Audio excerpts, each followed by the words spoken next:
The many skyscrapers of New York City, the incredible, impeccable megalopolis on the east coast of the United States, a city that happens to be situated on the world's largest natural harbor, or at least one of the world's largest natural harbors.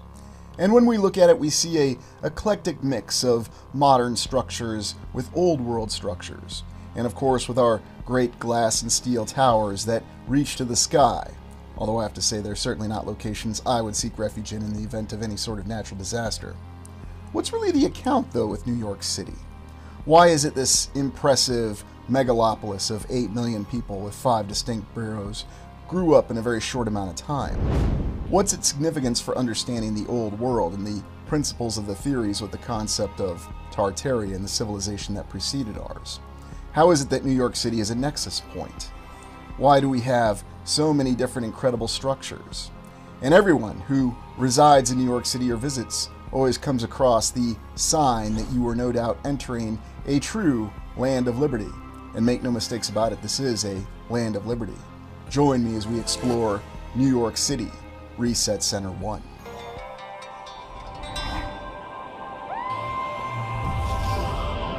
New York City's status as the largest natural harbor in the world, or at least one of the largest, is no doubt one of its main points to understand as to why this would be a great city. Indeed, it is still the greatest city in the United States, the most populous with over 8 million people, nearly 2 times the size of Los Angeles, or the City of the Angels, a very apt name for the city in Southern California. But how exactly did this come to be? Most people think of Manhattan when they think of New York City, although there are 5 distinct boroughs: Manhattan, Queens, Brooklyn, the Bronx, and of course the often forgotten Staten Island. What was the origin of New York City? We understand that it was originally a Dutch settlement and Fort Amsterdam from the original maps. And yet with our questioning of our official historical account, we have to wonder exactly what the origin was. Why is it this particular city constantly comes up as the center point for understanding the United States? There are many overlapping coincidences for what makes New York significant. Beyond the fact that it is the main port of entry, if you will, for the United States, always has been, and it seems like it always will be. The United Nations just happens to be headquartered within New York City. And it also has the status as being the financial capital of the entire land, or the world, however you want to say it. It's anchored by Wall Street in the financial district within Manhattan. It's considered the largest metropolitan economy in the world, and it also just happens to be the residence of the most billionaires at this time, and millionaires of any city within the world. How exactly, though, do we have this very unique history of the plan of New York City?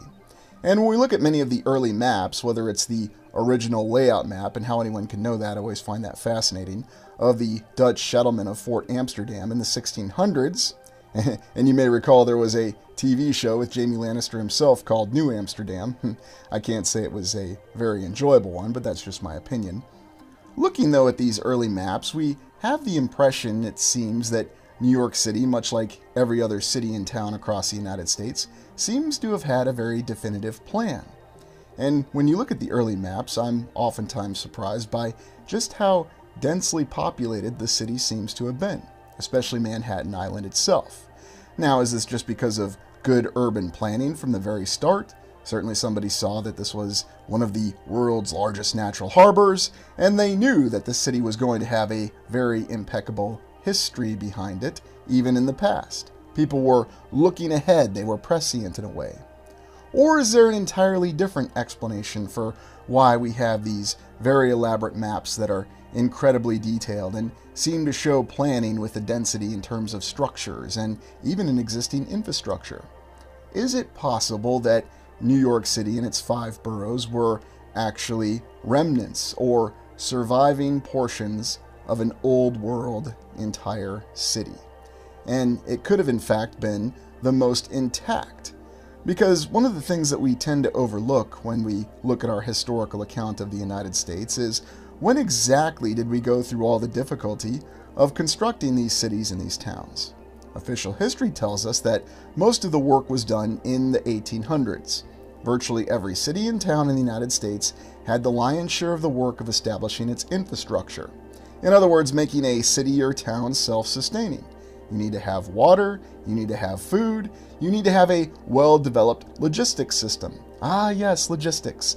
That entire concept that we often hand-wave away when we talk about how these incredible structures were built by a logistically limited society in the 1800s. Because as we understand it, there was horse and buggy, and to a lesser extent, there were trains. Oh, yes, that impressive train infrastructure system that seemed to be built very quickly and very rapidly. Now, maybe it happened as we thought, but going back to the theory of New York City being Reset Center 1, let's look at our population chart here. And we see that New York City became the largest city in the United States from 1790, a distinction it continues to this day. And it's also worth noting that even by the mid-1800s or 1850, when so many things all seem to just randomly begin, I'm sure that's another coincidence, the population was stated to be 500,000. There's also other interesting overlapping details about New York City. The entire orphan train program for the United States was facilitated through New York City.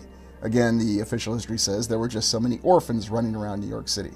Even though if you ever read into the history and understand the society at that time, it never made a lot of sense. Looking at New York City's evolving skyline, we understand that the first skyscrapers were constructed in the 1890s.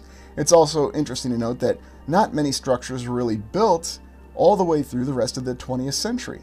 In other words, the account we have seems to indicate that most of the skyscrapers were built in the early portion of the 20th century.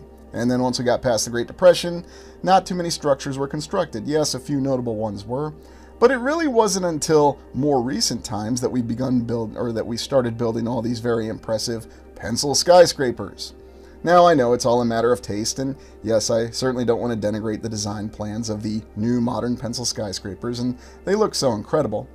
But when you look in the history of New York City, you see that it seems to have included many impressive structures that you wouldn't expect to see, such as these numerous armories, these incredible castles.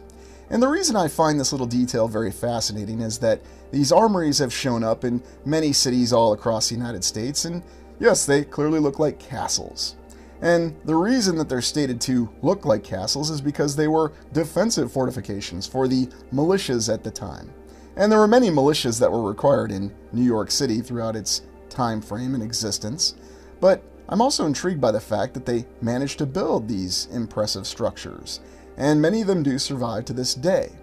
They include architectural detailings that seem to go beyond what we'd expect to see in a very densely packed city. And whether we're saying it's a densely compressed population or just simply dense urban structures that have a more vertical nature to them. And of course, if you live in New York City or you visit it to this day, that's one of the first things that you'll notice. It is very much a vertical existence. Even Los Angeles, despite the fact that it has about half the population of New York City, does not share its same vertical nature. And of course, it does not have its infrastructure in terms of having a subway. Yes, Los Angeles has a subway, but it's certainly nowhere near as extensive or as accessible as the subway in New York City, which you can ride to visit these very impressive armories that still exist in many places to this day. Now, who actually went to the effort? And how did they go about building these armories? The armories always interest me because of the fact that they are located in many unique areas. For example, you'll often find armories in the United States universities. For example, the armory at Iowa State University in Ames, Iowa. It's where their basketball team used to play their basketball games, and the building still exists to this day. You even remember the example at The Ohio State University with their impressive castle armory. And yet there are many castle armories, such as this one in New York City. Look at that nice M60 main battle tank out in front of it. Isn't that just a wonderful overlapping of history right there? But it really gives you the impression that there had to be something more than what we understand with the official history of New York City. Why are there all these castles? Why would anybody go to the trouble of building these castles that seem to be right in the middle of the city? If the desire was to defend the city, wouldn't you want to build the castles at least on the perimeter of the city? Oh no, we're going to build it right in the middle of the city. And of course you can try to explain it by saying, well, it was during the time of expansion. But yet we look at the earlier maps and the earlier plans, and it gives us the impression that this was already a built-out city, just looking at Manhattan Island, to say nothing of the other 4 boroughs. So what's really the history behind it?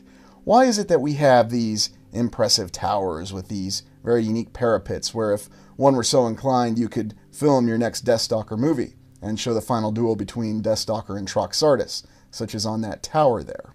Who exactly would go about building a tower like that just for an armory in the middle of the city anyway? Trying to consider all military applications for it doesn't make a lot of sense. Some of the interior images that we have of these armories are no less impressive. They show very large formation areas that have seats around them, so I guess people could watch the formations in the parades indoors. Imagine that.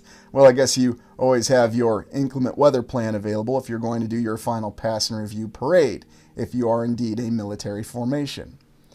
But there always seems to be a different number of explanations for how these structures could have been used, as though they could have had a variety of different purposes. Could this have once been a hangar of some sort? It almost looks like it was supposed to be a hangar, but maybe that's just my imagination running wild with me.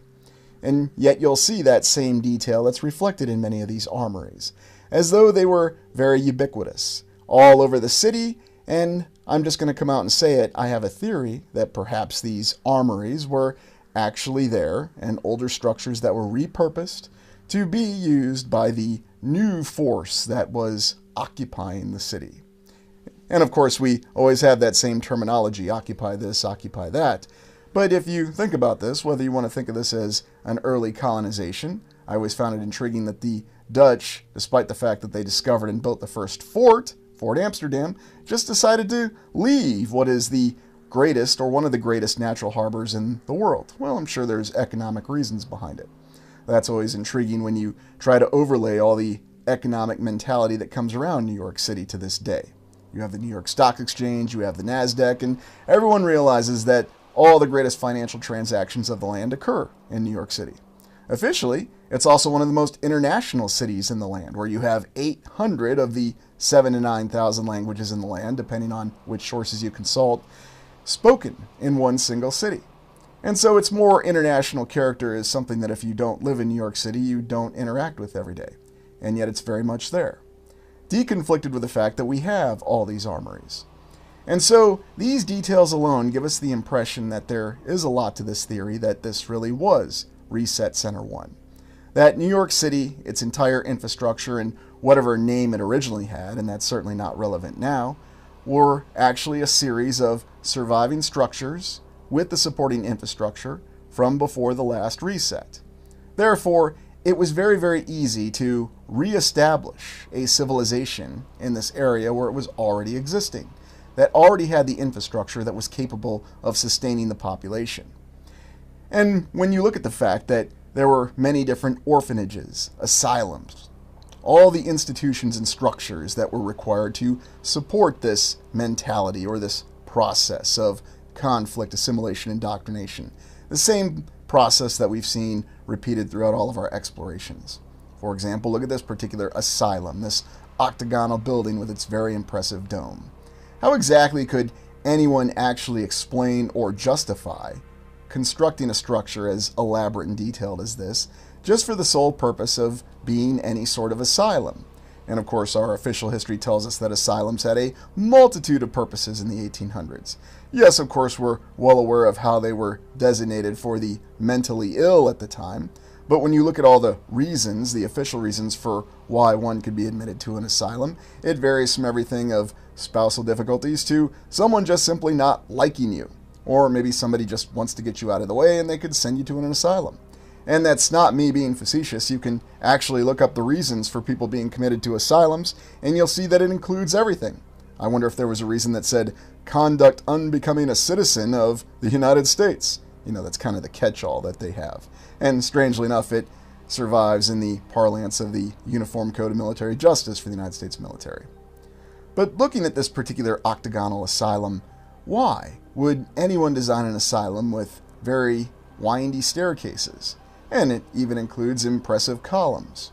This is the prime example that we have of a structure that was apparently built for the purpose of housing people who had challenges with fitting in with society, people who we understand to be aberrations in terms of conforming to the rules of society. And yet for these people who have these challenges, we're going to give them a very complex structure that seems to be very difficult to get around. And I know the explanation will be, there were simply no safety standards. Nobody was thinking about safety. Safety is the answer to everything in our modern society and our civilization. And that may be true. Of course, another perspective will tell you that safety is merely the overall guiding reason given not to do something. Not to do really anything, because, it might be unsafe for me to even get out of my bed in the morning. Of course, you're not living your life, but, we don't need to have that discussion. But looking at these columns and these elaborate staircases and every bit of decoration, you really have to question what the original intention and purpose of this very elaborate structure originally was. And one of the surviving asylums, as it still stands to this day, it stands out in a way that really causes us to question the actual existence of this previous civilization. Because how could you really defend this during this time when you have a new nation, a new state, and what we're informed is a rapidly expanding city? It seemed to be, though, that New York City was designated from the very start of the United States to be the primary nexus point of the nation. And you could even argue that it's the primary nexus point of the entire world. The financial system is here. And whether we want to say that the financial system is merely an implement of control, or it's just the means of facilitating our current civilization. Was it different in previous civilizations? We really don't know. Official history tells us that there's always been money, and even before money there was the barter system, and there's really no other way to think about things. That may be true, or that may be highly questionable. But we can certainly see in the remnants and the ruins of these structures that, once again, they've gone through a process of renovation. And so can we really take what we see at face value? It's one of the little details about New York City that I've always found most interesting about it, whatever I've visited in person, is actually trying, especially since I have the eyes that I have now, to deconflict what you see with the more modern structures and the legitimate old world structures. The number of small islands that are around Manhattan Island, such as Blackwell's Island, which is the location of this octagonal asylum that we just looked at. Why is it there were so many structures such as this in these facilities that are on these islands? I won't say anything about Rikers Island because I think we've already hit the nail on the head that, yes, when you enter this area, you're reminded that you're really entering a land of liberty. We won't say anything about the current percentage of incarcerated population of the United States. There's no need to. But was it all a design from the start? These asylums, this surviving infrastructure in New York City that's always been with us, that we have this port of entry, if you will. And when you look at this from a military perspective, anytime we understand military operations or a campaign, which the United States has the largest and most expeditionary capable military in the land today, you have to establish what's called a sea port of debarkation. And now, of course, in modern times with flying devices, planes, and so on and so forth, you also have an air port of debarkation. This is a main entry point. And is it possible that this entire city with its 5 boroughs was designated as Reset Center 1? That this was going to be the entry point for the entire United States? This infrastructure, these asylums that were so numerous, very well documented, very well recorded. You can look up the history of all the various asylums that they had across the 5 boroughs. And you can see that they had different designated purposes. We had orphan asylums. We had soldier asylums. We had asylums for virtually anything and everything else that you could think of. And every single one of these structures is massive, elaborately built, and seems to take up the area of an entire city block. And that's very impressive to me, especially considering how compressed and dense the plan was for the original city and how it passed over time.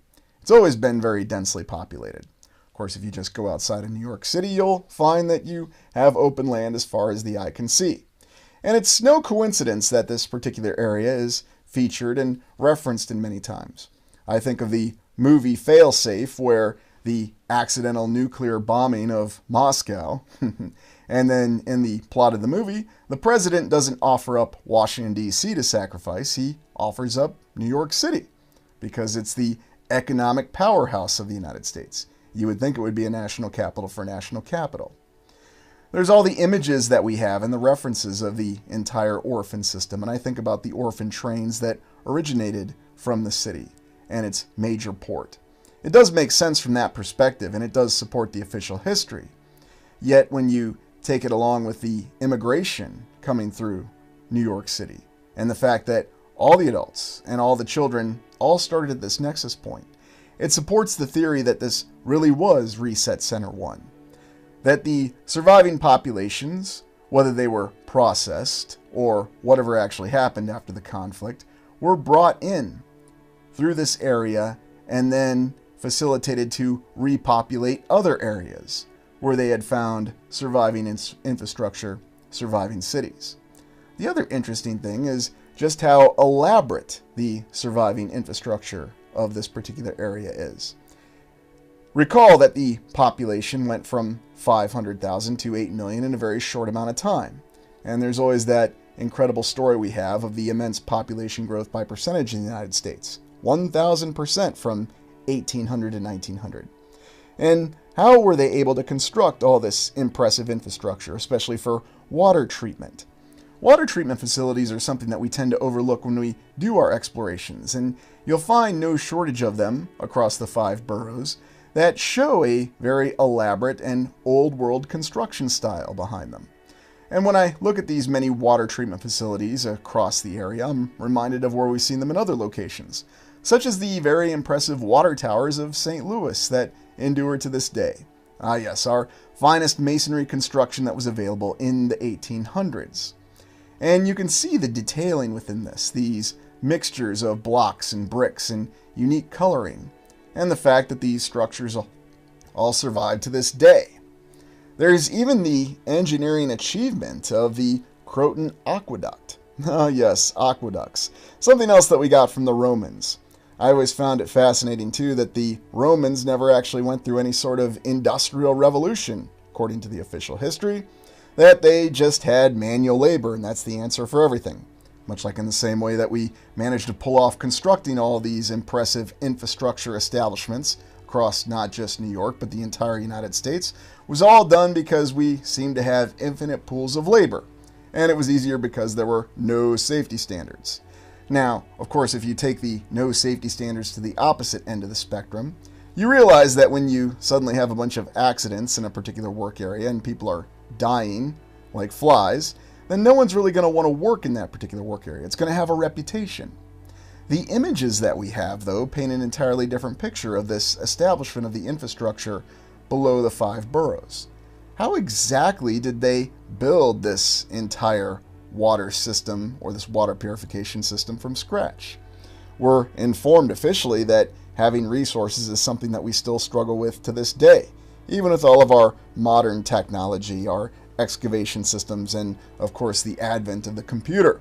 And at least I say anything about artificial intelligence, which is applicable in everything that we do now. But I look at these images and once again I have to question, is this an original construction, or is this actually a salvage? In other words, they found all these facilities, albeit in a state of disrepair and damage from the previous reset event, and they had to be repaired. They had to be established and pressed back into service. And would that make a lot more sense with what we have with our current timeline? Of course, we don't really have any idea for what the timeline actually is, and I have no doubt that oftentimes it's one of the most deceived process, which is understanding our chronology. But you look at all the images, the actual photos, and the artwork of this impressive water treatment system that was required to care for this massive population. If you don't have water, then you can't have a city. It's relatively simple. I recall when I was still teaching medieval classes about how there were water carriers in the great cities of Europe.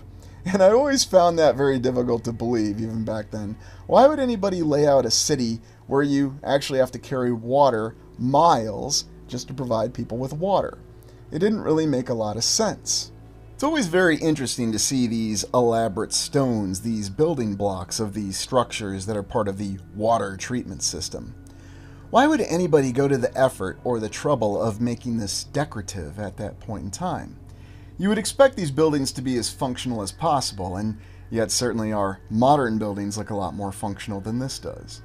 I guess somebody was still so focused on artwork at the time that they decided to engage in this process that official history tells us is rustication, building a structure to automatically look old from the moment it was already constructed because it's more stylish. If you go around the entire 5 boroughs, you'll see signs of this water treatment system, this original aqueduct. And these stones are very, very impressive. Once again, I'm reminded of many other sites that we've seen across the land, such as the gigantic retaining wall that we've explored in Dubuque, Iowa. A retaining wall that no one really seems to know who originally constructed, and one that we certainly can't replicate today, or at least it would be prohibitively expensive. It's not because we can't do it, it's just because we lack the desire to do it, because, we have to minimize costs everywhere that we can. That is the end result of capitalism. But looking at these older water treatment plants and these centers for how this was carried out, we see signs of a much more advanced technology, a much greater capability. Certainly this is not a structure you would expect to see from the 1800s, designed to facilitate and treat water for the entire population of the city. And yet we have numerous images, numerous references to this very impressive system.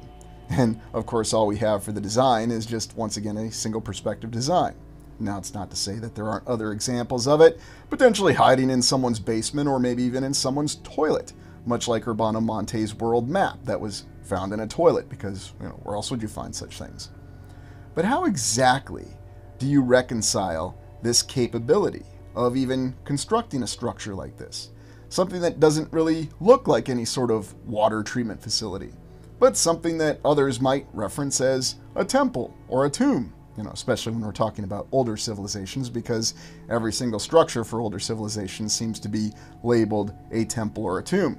I mean, you could very much easily label this impressive water treatment structure in New York City a temple or a tomb. Now, I know you're saying, why aren't you referring to the official name of it? Well, sometimes I try to refrain from referring to official names. You look at the images that we have of the construction of this impressive water treatment system. And I also am reminded of the underground system for the subway that was constructed in New York City. What kind of effort did this take? Once again, the official history tells us that the city was already there, but they had to dig out in between the streets to establish the subway.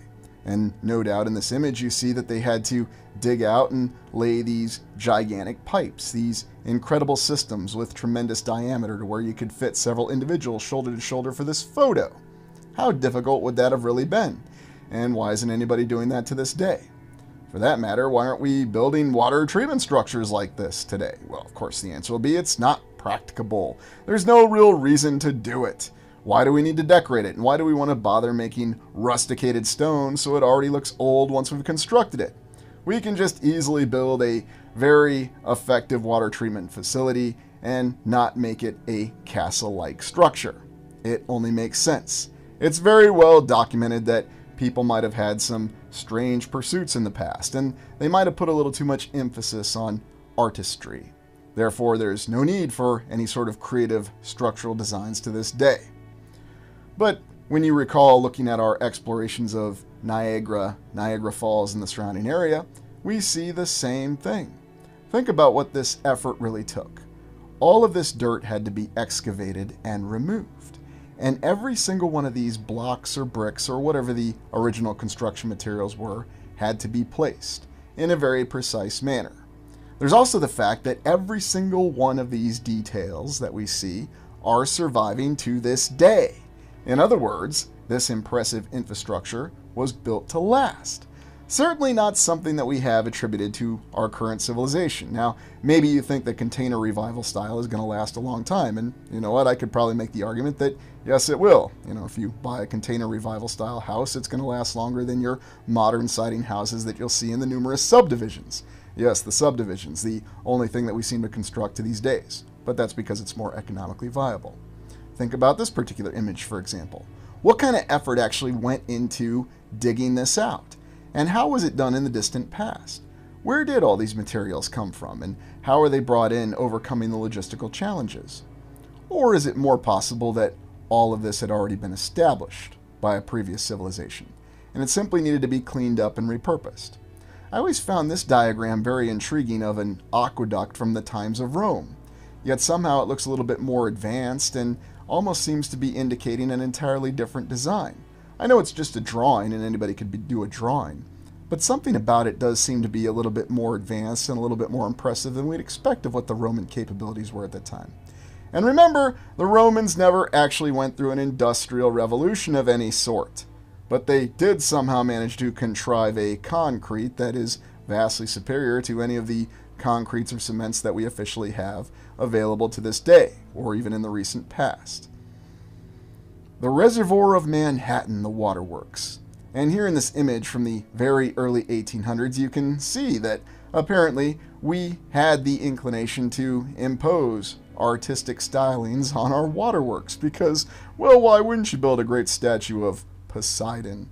Ah, yes, that infinite reference that we seem to have to deities, whether they be of Rome or Greece or any other pantheon of deities. And we always seem to want to integrate them within our structures. I mean, how would you know it's a water treatment plant if you didn't put some kind of godlike figure on top of it? And don't forget the columns. That's very important. Keep in mind, this was during the nascent phase of the United States when expansion was happening. Oh, and they were also building the Erie Canal. But, it stands to reason if they could pull off the Erie Canal in a very short amount of time, which involved extensive work. And don't forget, the official history tells us that the workers of the Erie Canal faced great difficulties. And the official history also says that people didn't like different groups of people. Yes, and yet, despite all these challenges, despite all these logistical limitations, they were able to pull all this off. I know the answer will be because there was more money available in the past, there were no safety standards, and every single person who came from Europe was a master artisan and craftsman. Nobody was a logistician, though, but remember, we can just assume that the logistics happened. And clearly they did. I mean, the structures are there. Some of the other images, though, that we have showing Manhattan Island do give an indication of this impressive architecture. Once again, why would someone build a water treatment plant that looks like this? Why is it so advanced? Oh, and here in this particular image, you can see that it's right next to a structure that looks like it belongs in some sort of World's Fair or some other sort of exposition. Because once again, no one's going to build a building like that. Someone told me in one of the comments that the reason that we went away from these dome structures or tore them down is because they're expensive to maintain. But once again, I always find it quite intriguing that we want to say that cost is a reason for why we don't do things anymore. And yet we have a system in place that allows us to continuously raise our debt ceiling every single year. So how can you say there's any sort of limitation to cost? Another one of these interesting artistic renderings that shows us the water treatment facility. And yet in the background, there seems to be no shortage of smokestacks. Is this some sort of representation, or was this actually a first-hand observer's artistic impression of what they really saw as the entire area of Manhattan and the surrounding boroughs was being repopulated, as it was being repaired and pressed back into service? Because you really have to step back and ask, what makes more sense? Because when you really look at the images of what remains to this day, you see structures that no one would build today. No one would build in the 1950s. Maybe someone would try it in the 1920s or the 1930s. I mean, yes, the 1920s, we say it was the Roaring Twenties. It was a time of economic prosperity, but the 1930s certainly weren't. But there's an explanation for that too, because the government had to put people to work, and therefore it had numerous programs to put people to work. But that's really the last time, at least in the United States, that you'll see any sort of reference to structures like this with what we're informed is masonry construction being built at a large level and across the entire land in many simultaneous projects at the same time. How much effort did this really take if this was done the way that we were told historically, where the city was already established? All the blocks were already planned out. There were people already living amongst this area when they had to dig out and establish this water treatment system, or to say nothing of the subway. And no, it's not just on the East Coast. You may recall our recent exploration when we looked at Omaha, and we saw that they inform us that they actually dug out the streets of Omaha. Well, people were living there, so they could level the grounds, so they could establish a sewage system, because apparently they didn't have one before. Very, very intriguing with all these conflicting accounts that we have. And now let's take a look at some images of New York from the 20th century, the 1900s. Ah, yes, our hanging policeman. I don't really understand this from the early 1900s. Is this just really to get into our face that there really were no safety standards and nobody had anything better to do than to just hang around? There is actually an explanation for this hanging policeman, and we'll get to it here in a moment, but why, if your conduct was law enforcement, would you be focused on doing something like this?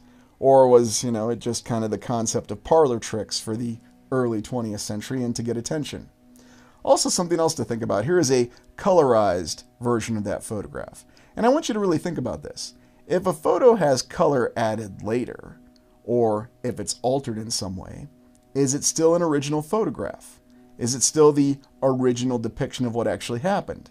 And don't forget that a photograph is just a photograph. You are seeing a representation of the event. You are not seeing the real event with your own eyes happen. It amazes me how often we tend to forget that because, well, we see so many photographs and we see so much video that we just accept everything we see at face value. And maybe that is the situation. Now, what's the story behind this police officer? Performs on the edge of space. It takes something strikingly unusual to startle the hundreds of thousands of people who rush along Broadway. Charles N. Fitzgerald, in command of the air police of that city, recently made multitudes gasp in amazement. And he would perform this way, doing these thrilling stunts by hanging off of girders and doing all sorts of parlor tricks and flips. Maybe he did cartwheels on the top of these girders, who knows? But did this really happen? I mean, certainly if a modern-day New York police officer attempted to do this, there would be all sorts of disciplinary issues. But back in the day, oh no, it was encouraged. The media even supported it. Flip around all you want to on your girders and show your physical capability. Now the article says that he did it to stay in shape for his job. Dedication back during that time. Looking at some of the images, though, especially from the early 20th century of New York, we can see that there are a multitude of old-world buildings that had many of these stylings and these architectural detailings within them that we've come to associate with the Old World. There's no shortage of large blocks of domes and cupolas. Now, once again, people say, well, the issue was we had to tear them down because we couldn't maintain them. So if it was prohibitively expensive to maintain all these domes and these cupolas, how was it not prohibitively expensive to construct them in the first place? Was the economy really just that much better in the 1800s? And many of the construction images that we have are quite intriguing. And I'm oftentimes reminded of the most notorious example that we have of the Cathedral of Learning in Pennsylvania, where you see construction, and yet the layout of the interior doesn't match with the current present interior of the Cathedral of Learning. And I'm not even going to say anything about these counterbalance cranes, and maybe someone really needs to get around to actually patenting that human hamster wheel crane that we've always wanted to build. Now, we don't really have many working examples of it, but it is very well documented in artist pictures and renderings. We've explored many of the towers of New York, and we've seen that there is a variety of architectural stylings. Now, you would expect this to be very difficult, especially with the compression and the constraints that you have of a large existing city with a very large population. Remember, one that was already over 500,000 by the mid-1800s. But that didn't stop people from building these incredible structures with all these wonderful artistic touches on them. What exactly are these symbols and what do they really represent? Well, I guess it was just the United States and New York City in the 1800s, and I don't need to ask any more questions. An image such as this, where you see this interesting variety in these structures. You see columns that are integrated into the walls. You see design decorations on the rooftops. You also see the very unique way that the structures seem to fit together. Now, a different perspective might indicate that this could have been a dystopian nightmare. And one of the things I've always said about the Old World, or Tartaria, the previous civilization, is that it certainly wasn't always any sort of balanced civilization. There is no doubt in my mind that it went through its dark days or its challenging time frames, just as everything seems to. And perhaps what we see with some of these structures that are very compressed and cramped together, that this is exactly what happened. So why was it that New York City became Reset Center 1? Simple. Because it seems to have had the most surviving infrastructure. It had systems that were already in place that with a minimal amount of effort at the time were able to be salvaged and brought back into service. And because of that, because of the existing natural harbor, whether we want to say it was natural or not, or have different theories on that, it facilitated the rapid redistribution of population to support the post-reset efforts of imposing the process of conflict, assimilation, and indoctrination. We look at the many images that we have that show a city that seems to give a completely different character than what we'd expect. And there's no shortage of images that show the presence of airships. There's also the fact that many of the structures, most famously the Empire State Building, seem to have been designed to facilitate a docking area for the airships. And don't forget the armories that we looked at earlier. That also seemed to have some sort of area that was designed for airship docking. And imagine if you had a transit system that wasn't just reliant on ground transportation, but was more reliant on air transportation. Then suddenly this vertical society of building these structures, these skyscrapers, makes a lot more sense. Because if you think about the limitations of the 1800s, why not just simply expand? Expand the boroughs. Keep expanding the city and utilizing the land that surrounds it. Continue to expand it on a two-dimensional plane. But that's not what we see that's happened in New York City. We see these skyscrapers that have been built to the very clouds. And we see many images of airships that seem to interface and dock with these skyscrapers. Is this just all an elaborate coincidence? There's also the presence of the fact that you do have the city that seems to have been built from the ground up to consider all these various transit systems. The fact that perhaps this being the surviving city of the previous civilization, it did have these transit systems that simply needed to be salvaged and pressed back into service. Now, it should be noted that there are accounts, especially in the 1890s, of the horse and buggies overwhelming Manhattan especially, that they had to be banned. Because what happens when you have tens of thousands of horses in a very cramped urban area? Well, the horses have to defecate, and before too long you have a lot of horse poop. As someone who's worked with horses, I can attest to that. One of the things you're doing is you're mucking stalls or mucking the areas where horses have operated, and that's simply scooping up the poop to make it viable to continue operations. Isn't this an interesting image? There's all the different futuristic inclinations that we've had that are associated with New York. And, as I said, the fact that it appears in many different prominent factors. When we consider our exploration earlier of Soylent Green, it of course was set in New York. And where does this terminology Empire City and the Empire State come from?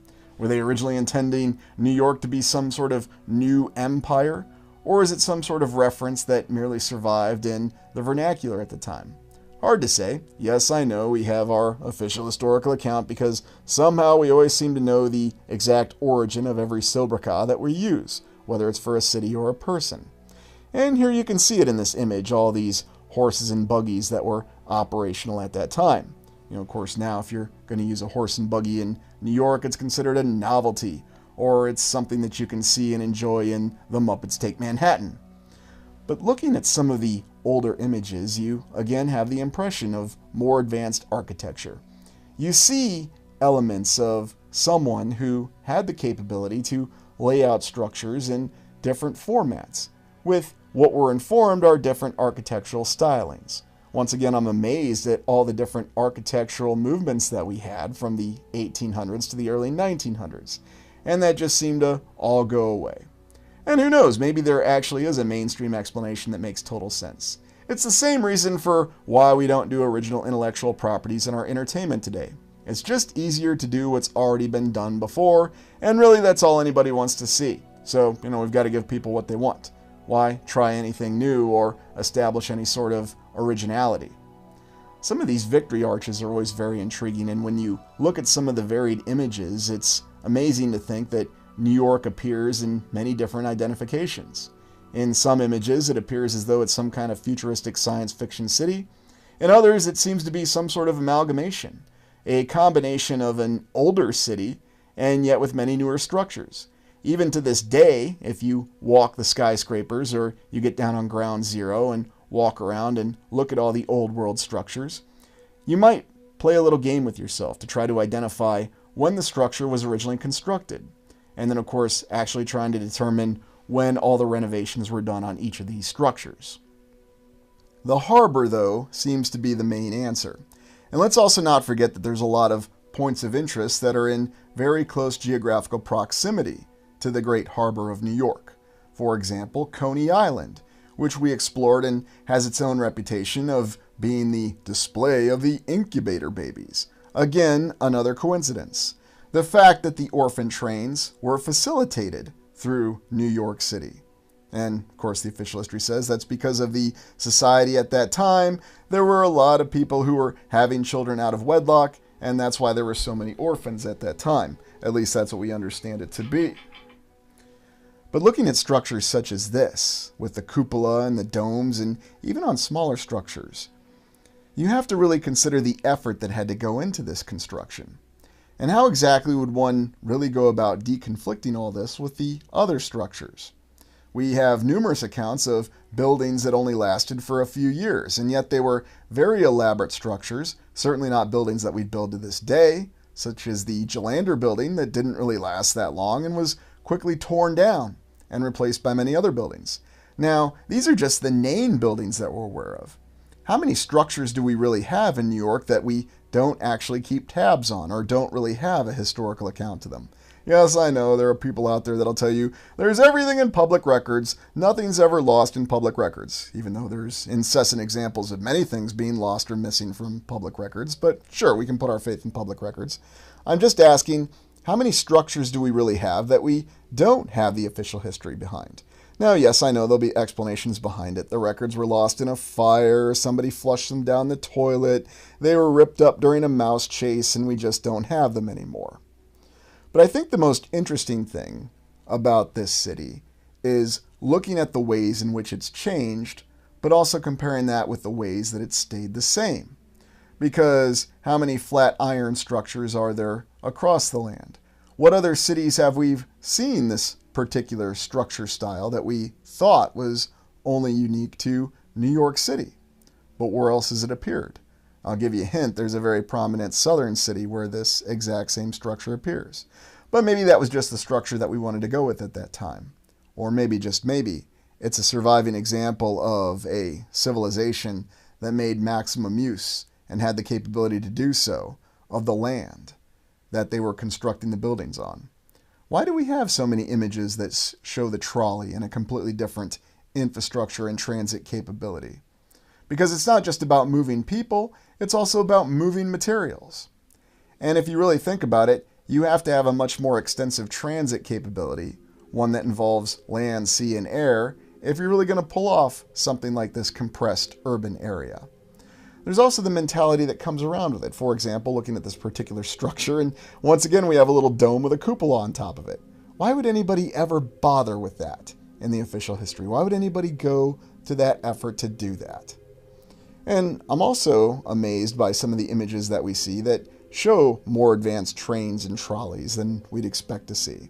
I know it was well documented at that time that we were trying many different designs, and during that time frame we had a focus on creative artistic impressions. And look, just because we live in a current civilization that doesn't value that just wants to do derivative redos, reimaginings, and retakes of everything, there's no reason to question things that in the past there was a different civilization that really had the ability to create and innovate. You know, we love to say those words, we love to say that we innovate, but how much do we really innovate? For example, these images that we have of this great apocalypse of horse feces that was all over Manhattan Island. Strangely enough, this was only a problem in the 1890s, and also odd that you don't hear this being a problem in other cities. Now the explanation will be because everybody was looking to have their high society in New York, and keep in mind this is also the most valuable land, especially when you're talking about the areas of downtown Manhattan, Fifth Avenue, and so on and so forth. You have very wealthy people who were using their horse and buggies, and it created an apocalyptic mess of horse manure that had to be cleared very quickly. And yet it's rather odd that this wasn't a problem in other cities, at least it's not referred to, or other towns, because exclusively at that time, we were reliant on horse and buggy for immediate transportation.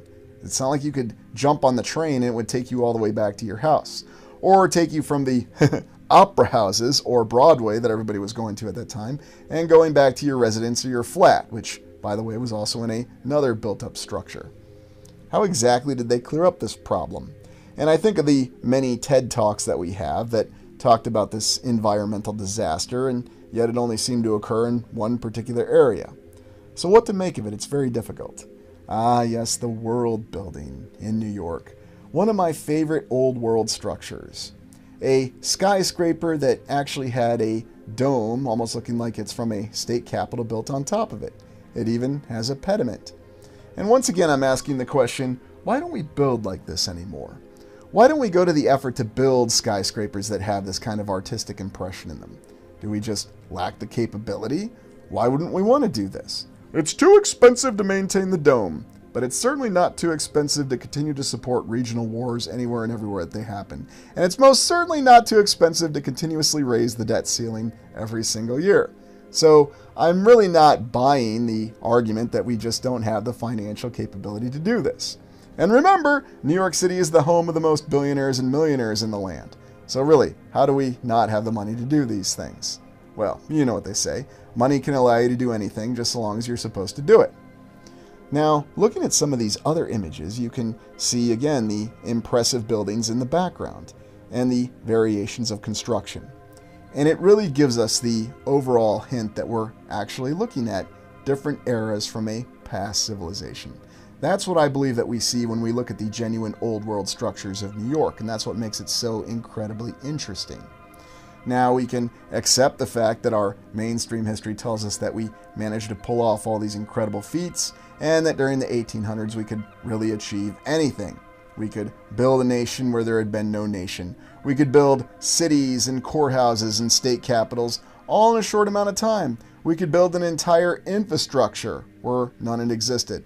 And again, I ask you the question, how many towns and cities did we build from the ground up after 1940?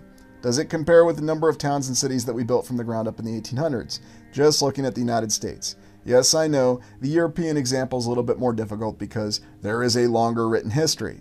But is that to say that there's truly a different background for what really happened?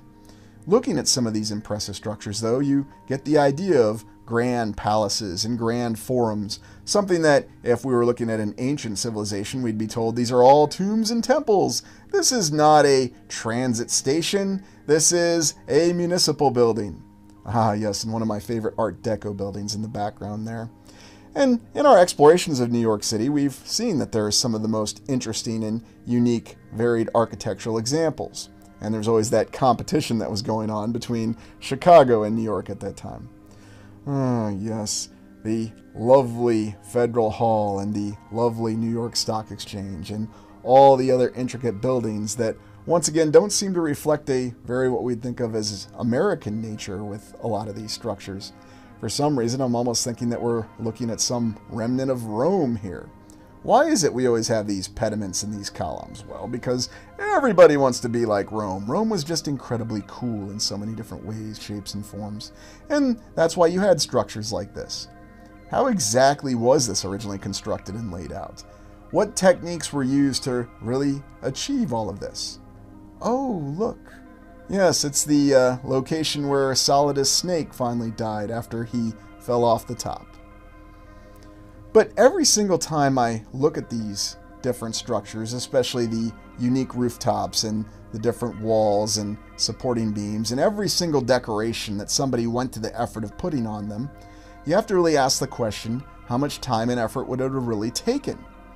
Is it really possible that every single artistic detailing, even on this one structure, which is just one smaller building in a greater metropolitan area, was done and pulled off in the 1800s? Well, yes, because everybody was an artisan and craftsman. Of course, that's why that's the only explanation for why we have these impressive structures. How else are you going to explain it?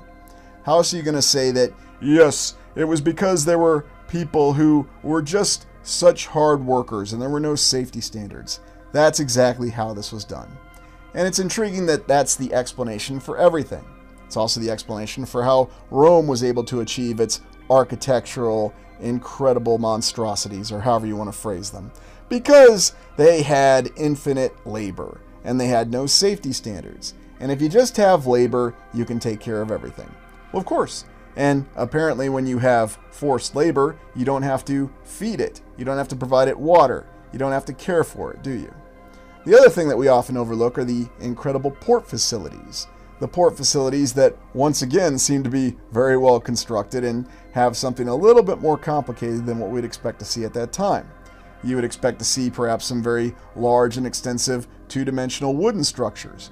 But once again, that's not the case. Once again, we have very elaborate facilities that seem to be some sort of either advanced masonry construction, as they say at the time, or perhaps it involved some sort of advanced cement. Was it Rossendale? Was it Portland? Or was it Roman concrete? Or was it something else entirely?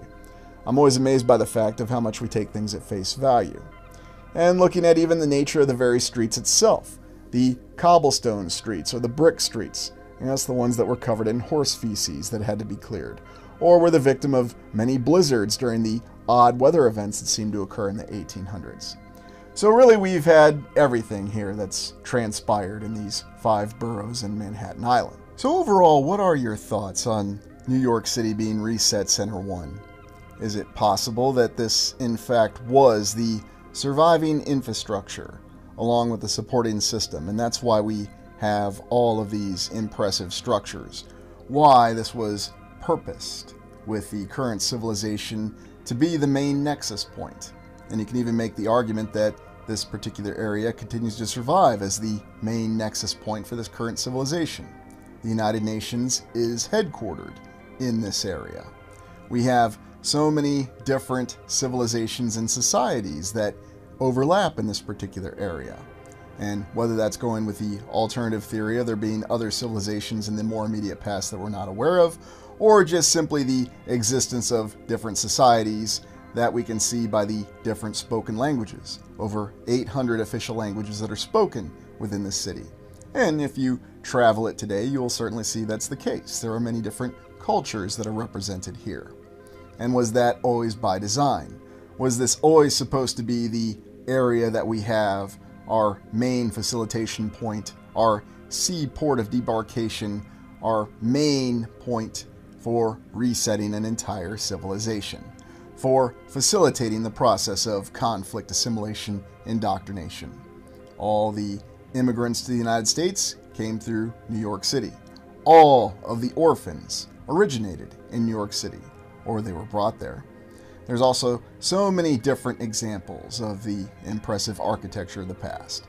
Columns, pillars, pediments, and obelisks even, along with the great triumph arches that we have. Everything seen in one particular geographical area. Is that because it really was a city that did happen to develop in the way that we understand with the official historical account? Or is it because of the fact that it's actually one of the most intact surviving examples of an entire old world urban area? One that continues to endure to this day.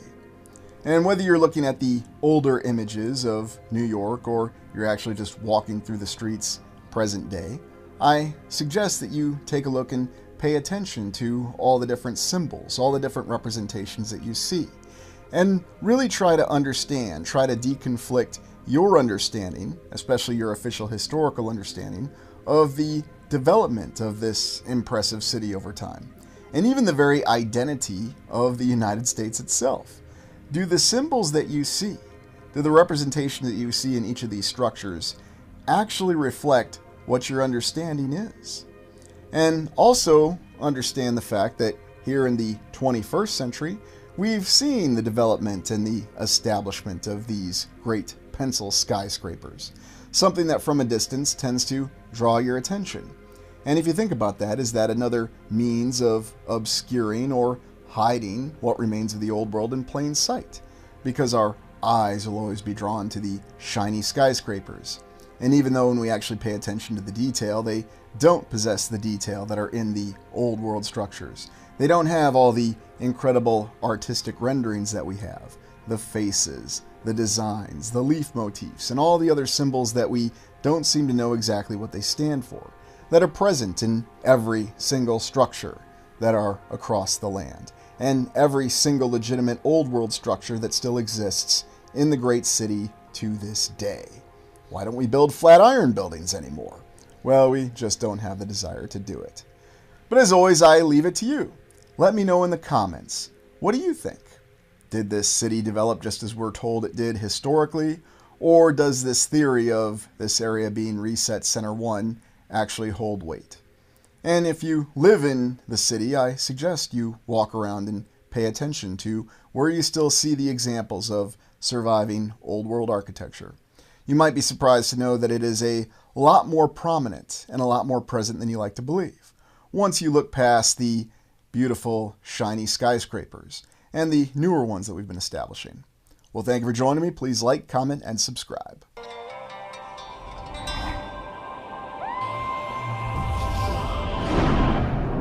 Coney Island, a land of many different mysteries that go all the way back to, you'll never guess it, the 1800s. And we can see now that it's beset by modern functional architecture. But if you get on a subway in New York and you're on your way to Coney Island, you may come across some of these mysteries. For example, the geographical position of Coney Island, which just happens to be located right in the narrows between Upper and Lower New York Bay. Whatever name we're referring to the bay by, though, it's very intriguing to think that Coney Island happens to be at the main point of entry. And we understand that New York City was the first true megalopolis in the United States. And here you can see the exact position of Coney Island right before the narrows between Upper New York Bay and Lower New York Bay. So you can see it would be the main point of access. But there's many mysteries, such as these incredible amusement parks and very unique architecture. Was it temporary architecture? Or was there something more applicable about this Dragon Gorge area? And who is this real estate developer who tried to save Steeplechase Park?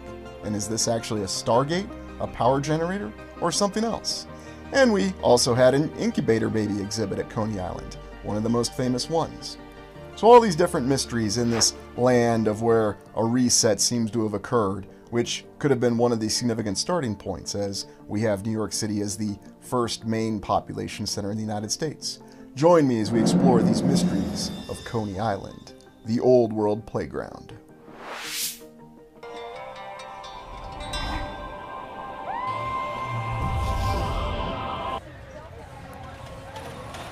Port of entry, post-reset 18-year unknown. Why would we say that Coney Island is a port of entry? And what would that really mean? Looking at Coney Island today, we can see that it's been through many of the modernizations or urban renewal efforts of the 1960s. And indeed, that rather familiar-looking real estate developer we saw in the intro, we'll look into his account of how he tried to renew and reinvigorate this particular area in the 1960s. But what's really the official historical account that we have with Coney Island, and why is it significant? Well, we understand that its positioning is right in the area between Upper New York Bay and Lower New York Bay. And of course, I jest about the various names that we have for all of our bodies of water because they always seem to be changing, much like we change other names. I'm not going to say anything about military bases in the United States. But we can see here that Coney Island is a part of Brooklyn, and that it divides Upper New York Bay and Lower New York Bay. So all of the main shipping coming from the Atlantic had to go by or pass by Coney Island, positioned right here. Now really think on this. Was this actually an original port of entry? We understand that Ellis Island and the area leading into New York City was really the port of entry into the United States. Or was there some other story that we have? A different account of Coney Island? Now, there are different maps that show us that it was originally a series of islands, as it runs all the way out to Long Island. There's also different stories or historical records that indicate that the very first cities, indeed Gravesend just north of Coney Island, or the next neighborhood over in Brooklyn, which is what Coney Island and Gravesend are part of, were the original settlements of the Dutch in what is today New York Harbor. But that's the official historical account. Ah yes, Gravesend. Very intriguing, isn't it, that we have a little steeple church that marked an entire town. Of course, those are the kinds of anomalies that you have when you look at the original maps. And is there something significant about Gravesend? Is there something significant about this overall existence of the way that these settlements come together? And indeed, the way that Coney Island and Long Island was stated to be different islands. Now, development, changes in the environment, did it actually cause all of these different pieces of land to become amalgamated, or was there something else that occurred? looking at the bird's eye view of Coney Island, which we have, and for those of you who aren't familiar, Coney Island became an amusement park. And the stated reason for this was because it was accessible to many people looking to get away from the vast tenements in New York City or Manhattan Island in the 1880s and onward. And it led to the development of these amusement parks. Although the three great amusement parks that made up Coney Island were all constructed from 1890 to 1910. Yes, a very puzzling 20-year time period.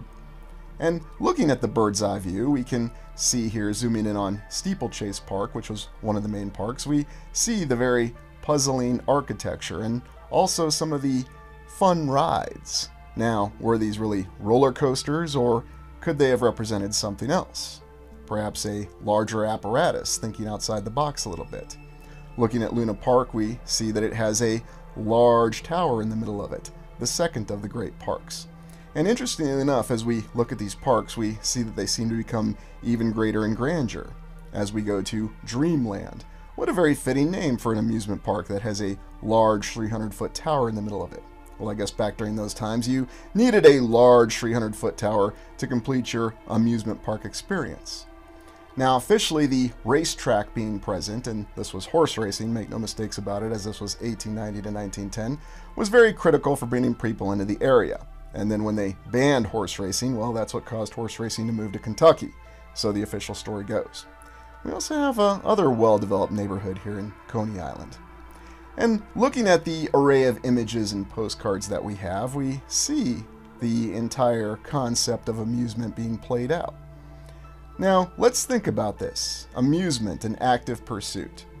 What the defenders of the mainstream narrative oftentimes tell us, or mainstream account, or the actual history, however you want to refer to it as, is that people worked very, very hard in the 1800s and even the early 1900s. They worked long days, and the official history tells us that amusement was not an active pursuit. They really tell us that prior to the establishment of amusement parks and so on and so forth in the early 1900s, people conducted amusement as sort of a reactionary thing, or just very much they didn't have it planned in their day. Whereas now that you've built these incredible amusement parks, suddenly amusement and seeking recreation became an active pursuit. Now, is that really the way it always was, or is that just simply what we're being informed? Because when you look closely at some of this imagery, whether it's the actual photographs, and of course we always have the issue with the photographs, are they fully accurate or aren't they? They're clues, or the postcards. We do get many indications that these incredible amusement parks, the three that we went over, were very elaborate. And indeed, we ask that question, why exactly was a giant, well-lit tower, which we'll look closely at here in a second, necessary to convey the amusement in Coney Island, or these parks? And oddly enough, these parks, when you look at the official account, here we have the 20,000 Leagues Under the Sea at Luna Park, because Jules Verne was the well-known quote-unquote science fiction author of the time. And so why wouldn't you have a vast amusement park? And keep in mind, this is in the very early 1900s, before we had these numerous film adaptations, including the famous one with Kirk Douglas with 20,000 Leagues Under the Sea. But of course we have a wonderful display and a ride that you could really go on. I mean, whatever you want to call it. And of course it's filled with very elaborate and impressive architecture. To include our favorite cartouche symbol. Yes, we had to ensure that we built our favorite cartouche symbol all over these structures. And if you pay attention, you'll see that there are numerous details that show us unique symbols that are arrayed all over these particular parks. Now look at this particular tower. This isn't exactly the kind of design that you'd see.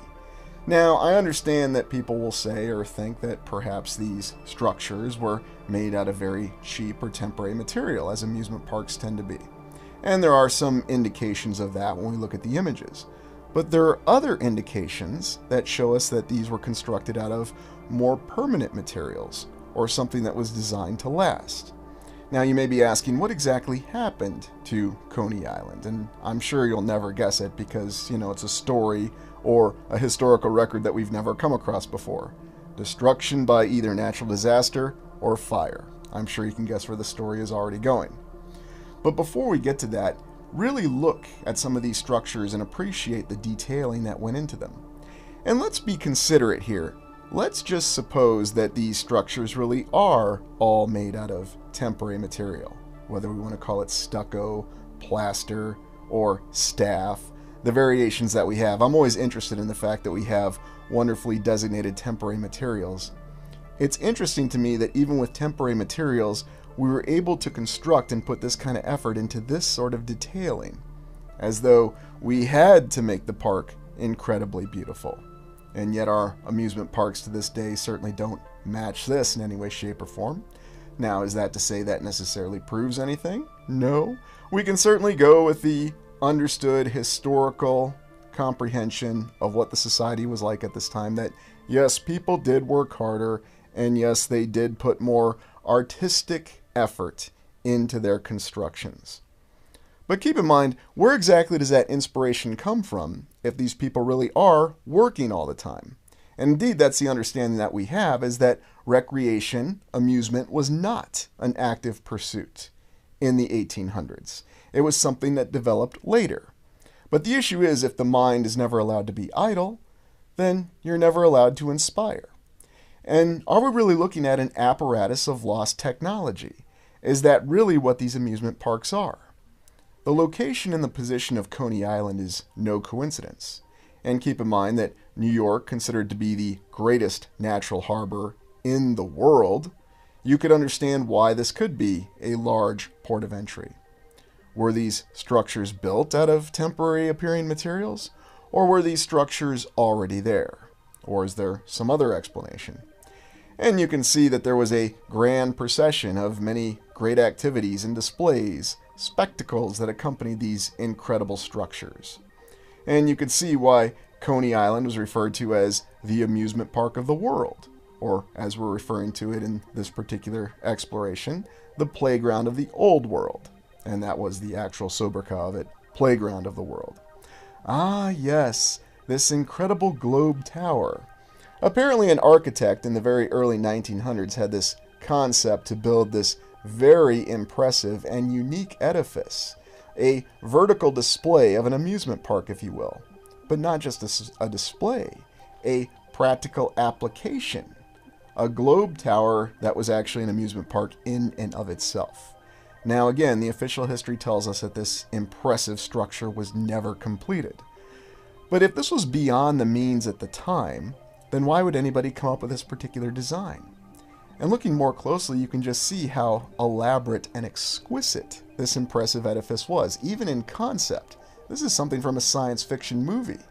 And indeed, the gargantuan size of it seems to defy the implements that were available at the time. Now, did this only exist in concept?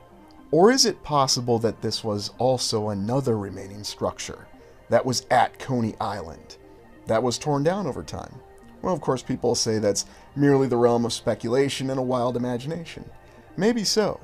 But there are many other structures and details when you look closely at the images that we have of the three amusement parks in their heyday at Coney Island, which, by the way, was only from the late 1890s to 1911. And after that, unfortunately, we already began to lose many of these great structures in Coney Island, with a series of fires that beset the parks. Ah, yes, this definitely encourages the saying that the devil's in the details. And again, looking closely at some of the architecture, we have hints that there are more prevailing, more enduring construction materials that were utilized in the construction of these impressive edifices. Now, this particular impressive tower in Dreamland, which is over 300 feet. Now, this tower no longer stands, so we don't have a way to verify it. We can't assess and analyze the construction materials, unfortunately. But I'm reminded of the great, wonderful areas that we've seen across the United States that still endure to this day that are somewhat mystifying, such as the plaza in Kansas City. And look at all the effort that went into the construction of this creation display, or this creation attraction, whatever you want to call it. I have to say, there are certain details in this that seem to go way beyond what we see in modern-day Disneyland or Disney World. Perhaps we'll have to do an exploration of Lucius Aurelian's adventure to Disneyland. It's a great story. But looking closely here, we see the architectural detail of columns amalgamated into the walls again. And even looking at the older imagery of the amusement parks on Coney Island, we see some rather bizarre curiosities. Apparently this large elephant was a hotel. Now again, I don't know. I wasn't there. I'm just looking at an image and reading accounts, as are the rest of you. Now, we can accept these official historical accounts or these records, or we can question them. Because remember, historians are not the ones who are charged with actually keeping records in the moment. Who actually does that? Well, oftentimes we rely on the media. The issue with that, though, is that from official sources, the media or journalists are not qualified to ascertain the difference between a conspiracy and a conspiracy theory. Only certified historians and scientists can do that. So the people who actually keep the records are not the people who are certified to determine the difference between a conspiracy and a conspiracy theory. Does anybody ever really question that? No, probably not. But looking at some of these other images here of Luna Park and looking in the background, we do see some very interesting architecture. And the detailing that went into this, the effort that went into really creating this fairy tale land. Perhaps we can accept the fact that there was a time when people who had never actively pursued amusement just decided on a whim to invest all this time, all this effort, and all these resources into doing something that had never been done before, for people whose lifestyle had never been suited to actively seeking amusement. I mean, really think about this. What actually compelled people to go to Coney Island, Long Island? Well, we'll be informed that because New York City was getting oppressed with all the close construction and the various tenements in the 1800s, people were seeking escape from the hot summers. So they decided to go down here to the beach, watch the elephants go on by, and appreciate this very incredible, elaborate architecture. Remember, these were people who were informed worked all the time, and their sole purpose in life was to work, and that recreation or amusement was merely a byproduct of the day. And if you remember watching some of those old historical films about the 1800s, about the couple on the farm, you might recall that the highlight of their amusement was the husband falling off the ladder and landing on his butt, and his wife laughing at him. And that was the highlight of their amusement. So we're supposed to reconcile that. Now, yes, I understand that is a historical record or a perception that people were inflicting on us from people from the 1800s, who of course we don't know and we've never talked to. Why would you go to all this effort to build and put all these resources into establishing these incredible amusement parks? Now, we understand that it was just a simple series of rides, one of the original gravity roller coasters in the 1880s, and then as time went on, they just decided to build these very impressive and incredible amusement parks, earning the sobriquet of Coney Island being the playground of the world. But is that really what it was? Or had it been the fact that there really was the remnants of all this incredible architecture, either from another civilization, an overlapping timeline, or some other explanation? I'm always willing to accept the fact that the historical account could be correct, but when you try to reconcile it and make it work, there always tends to be so many issues. Every answer creates 3 or 4 more questions, and you're always trying to understand that during this time, the late 1800s, was when the United States was still expanding westward. The resources that were still going into expanding westward. You also have to take into account the fact that there were numerous economic issues, the Great Depression before the Great Depression in the 1870s, and all the panics that ultimately warranted a complete overhaul of the U.S. economic system, the establishment of a central bank, and the imposition of federal income tax. Here is a sketch of that original gravity coaster, and that's all we have of it. You also have this interesting display or series of attractions that promote disasters, such as this Johnstown flood. Now, I don't know if that's really what this is about, and this is a very interesting structure in and of itself as well. It's a pity it's not still standing, and it could well just be some sort of temporary material. But I have to ask the question that with these turrets and these large towers of this castle appearance, is it possible that there may have been a very different explanation? There's also the interesting concept of exhibition that's displayed here in Coney Island. And indeed, the one of the three amusement parks that lasted the longest to the 1960s, Steeplechase, and that was because of revival efforts, they actually had large forums like this that seemed to do displays much as we've seen in the World's Fairs. So again, we have to ask those hard questions. Is Coney Island originally just a series of amusement parks? Or did it have a series of different functions, much in the same way that the World's Fairs or exhibitions did? Not only was this a port of entry, if you will, for the people coming in to settle these lands that have just recently been surveyed after the last reset, it's also a place where the new society is going to be learned and understood by these people. Because remember, the hot dog that was developed in Coney Island and sold at Coney Island. And what exactly is going on in all these displays? What are they really representing? Because oftentimes we see different symbols and we see different displays that we don't have a common understanding was in the minds of the average American or whoever, because we also understand that there were many immigrants that were coming into the United States during this time frame, that these symbols would mean anything to them. Now, once again, defenders of the mainstream account will say that it's simply because everybody had this imagination and they brought in their myths and their legends from their homelands. Fair enough.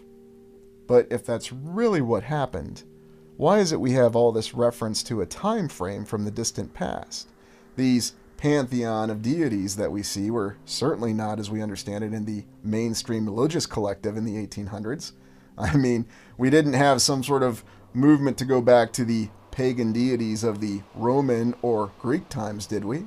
And yet, for whatever reason, we see a lot of veneration and a lot of effort designed to construct the symbols. And why would anybody want to construct a tower like this in the middle of an amusement park? You would think that the resources, if you really were devoted to an amusement park, which, remember again, we're constructing for people who we understood did not pursue amusement actively. They only did it reactively. You're going to build a giant tower instead of roller coasters or other rides or other more cost-effective means to entertain people.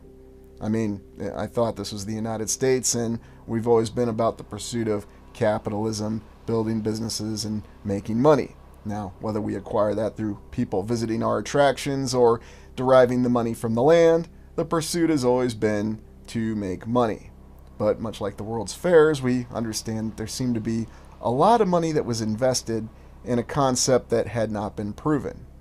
And so it seems to be the contradiction there if we take money and finances at face value.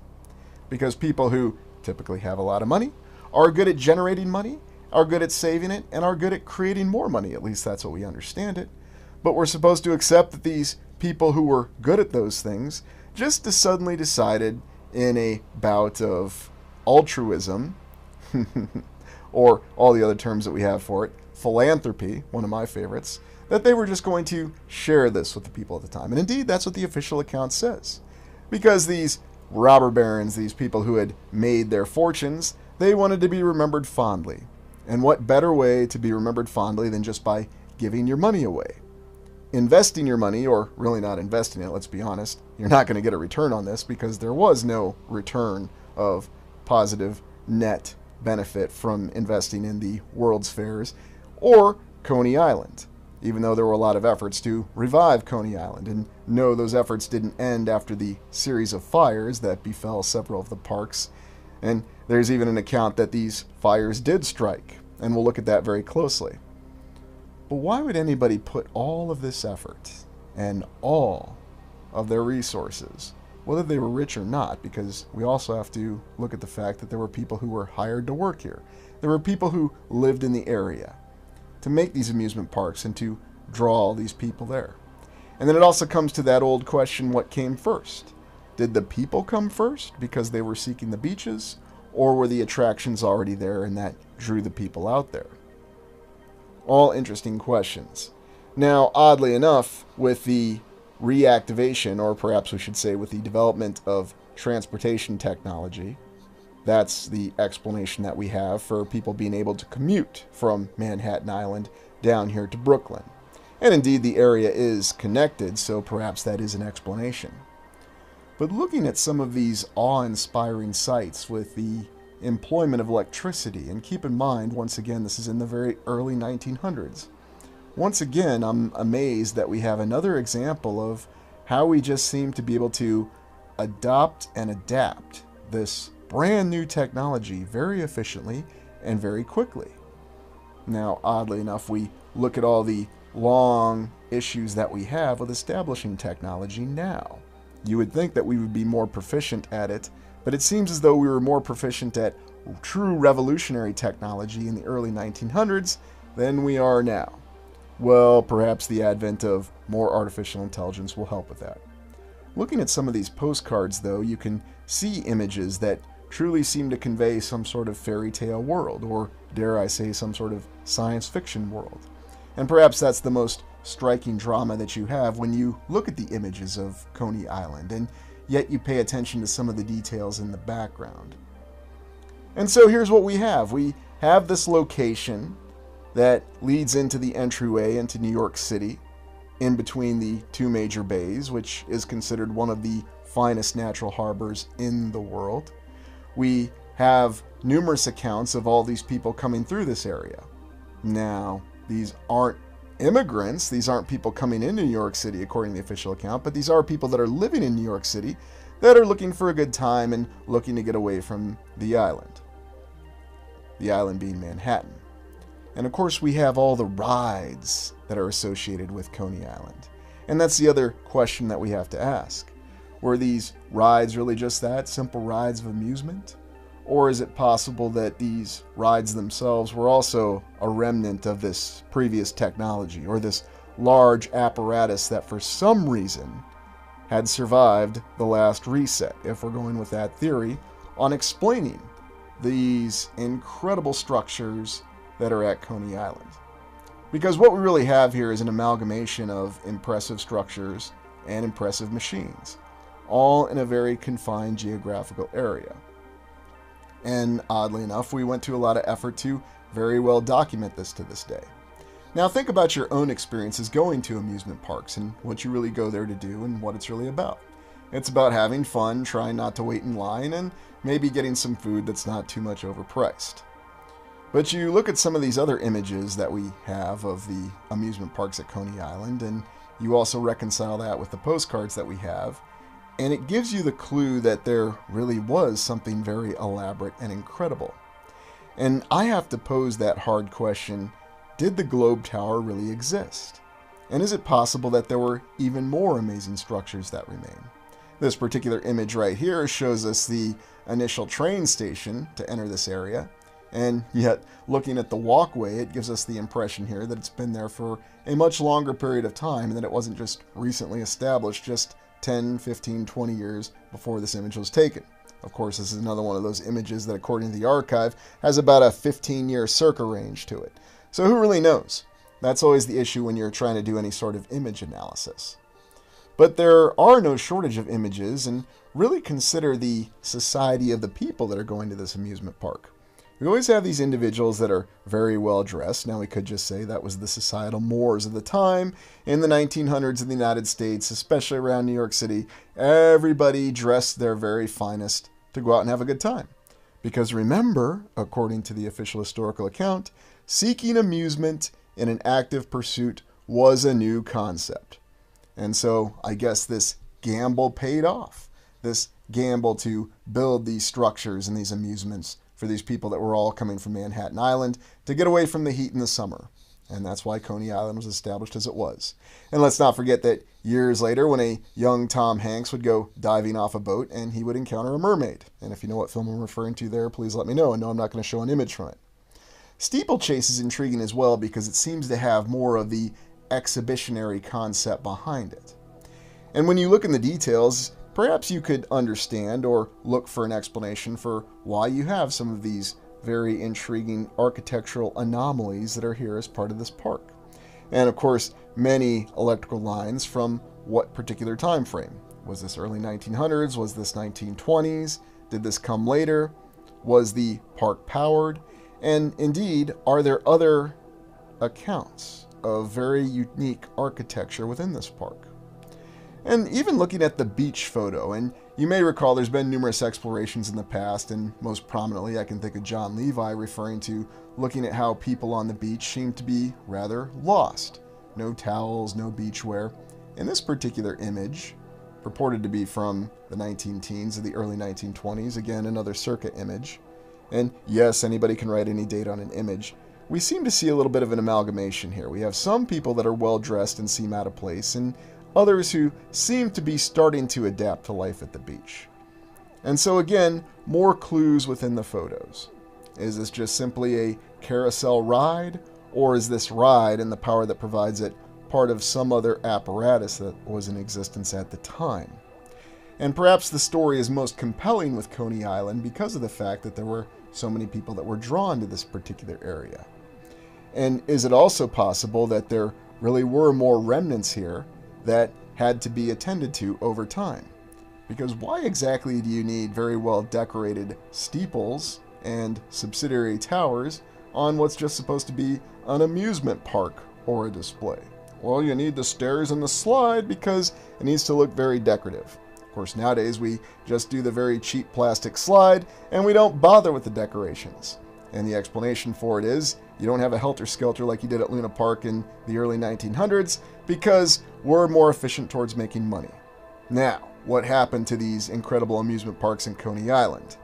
You'll never guess it. It's another story of legacy of fire. And in this case, we have magical dragon fire. This particular display that you're looking at, or this attraction, whatever you want to call it, is Dragon's Gorge.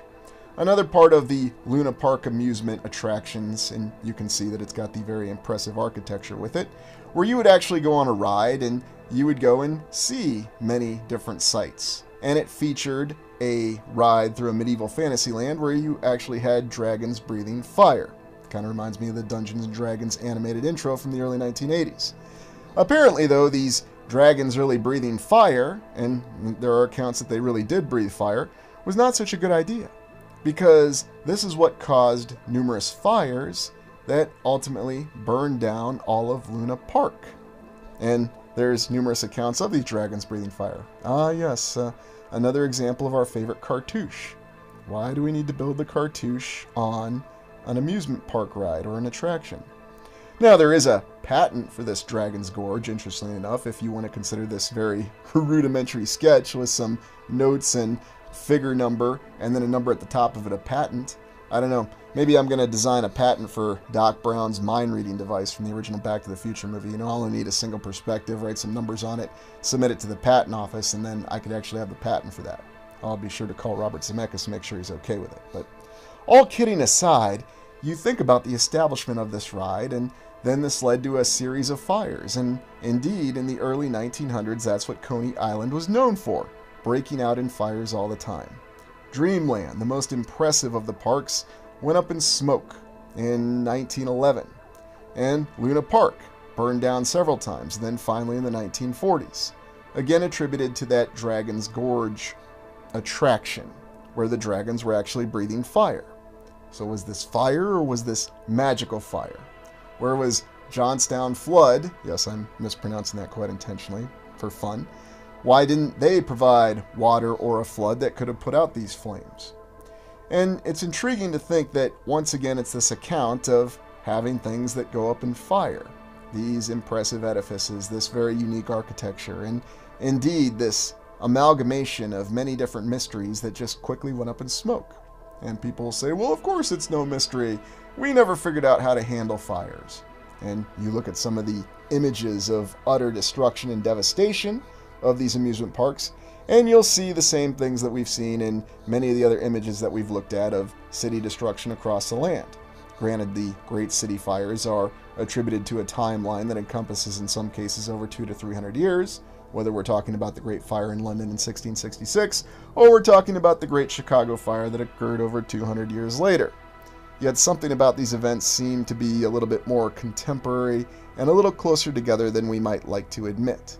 Now again, you could say that's speculation, and you could say that the official timeline that we have is absolutely correct, and it's unimpeachable in questioning it. But when you start to notice certain consistencies, when you start to notice certain things that constantly repeat, whether it's the fires, whether it's the situation of destruction, whether it's the concept of urban renewal or tearing down to rebuild, there's certain patterns that seem to emerge that we can't ignore. And you look at some of the images here, and it really gives you an idea of just how extensive this destruction was, meaning how many structures there really were that were there. I appreciate this particular image because here in the bottom left corner it says, "The first duty of a city is to have a firehouse. Many cities, towns, and villages hesitate to make sufficient appropriation to properly supply their fire departments." And does this continue to be a situation to this day? And why does this continue to be a situation to this day where we struggle with fires? Whether it's a pinpoint fire on a single structure, or we're talking about a massive conflagration that destroys entire cities, amusement parks, or even whole sections of forests and vast landscapes that we just seem to be helpless to do anything about every single time. Very, very impressive structure in the background there, and also giving an idea of the size and immensity of these particular amusement parks prior to their destruction, of course. And why would we have all this rubbling and all this remaining debris if this was just indeed some temporary, cheap construction material? Now, it is possible, and granted, I didn't actually go there walking around the ruins myself to know for sure, but something else that's interesting to me is that we always seem to be able to very well document these fires when they happen and this destruction when it happens. You could also claim that there's more images of destruction than there are of the parks when they were at their functional heyday, and indeed that may be the case. But oddly enough, looking at this particular image, I'm overwhelmed by the fact that we would allow this destruction to continue. We seem to be aware of this, and yet, if we go off the official historical account, we've never seemed to be able to come up with an effective countermeasure to fires.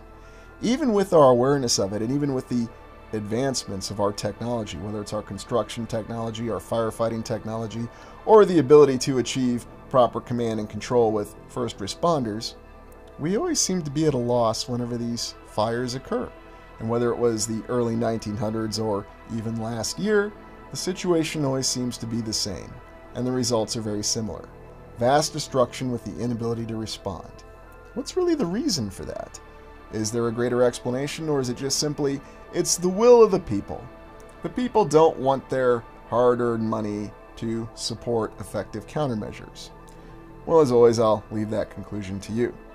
But it is quite an interesting coincidence that these impressive amusement parks with the unique architecture and their impressive legacy of being the very first amusement parks in the United States where people actively sought recreation and amusement went up in smoke, as so many other old world structures have over time, and as so many other accounts relate to over time.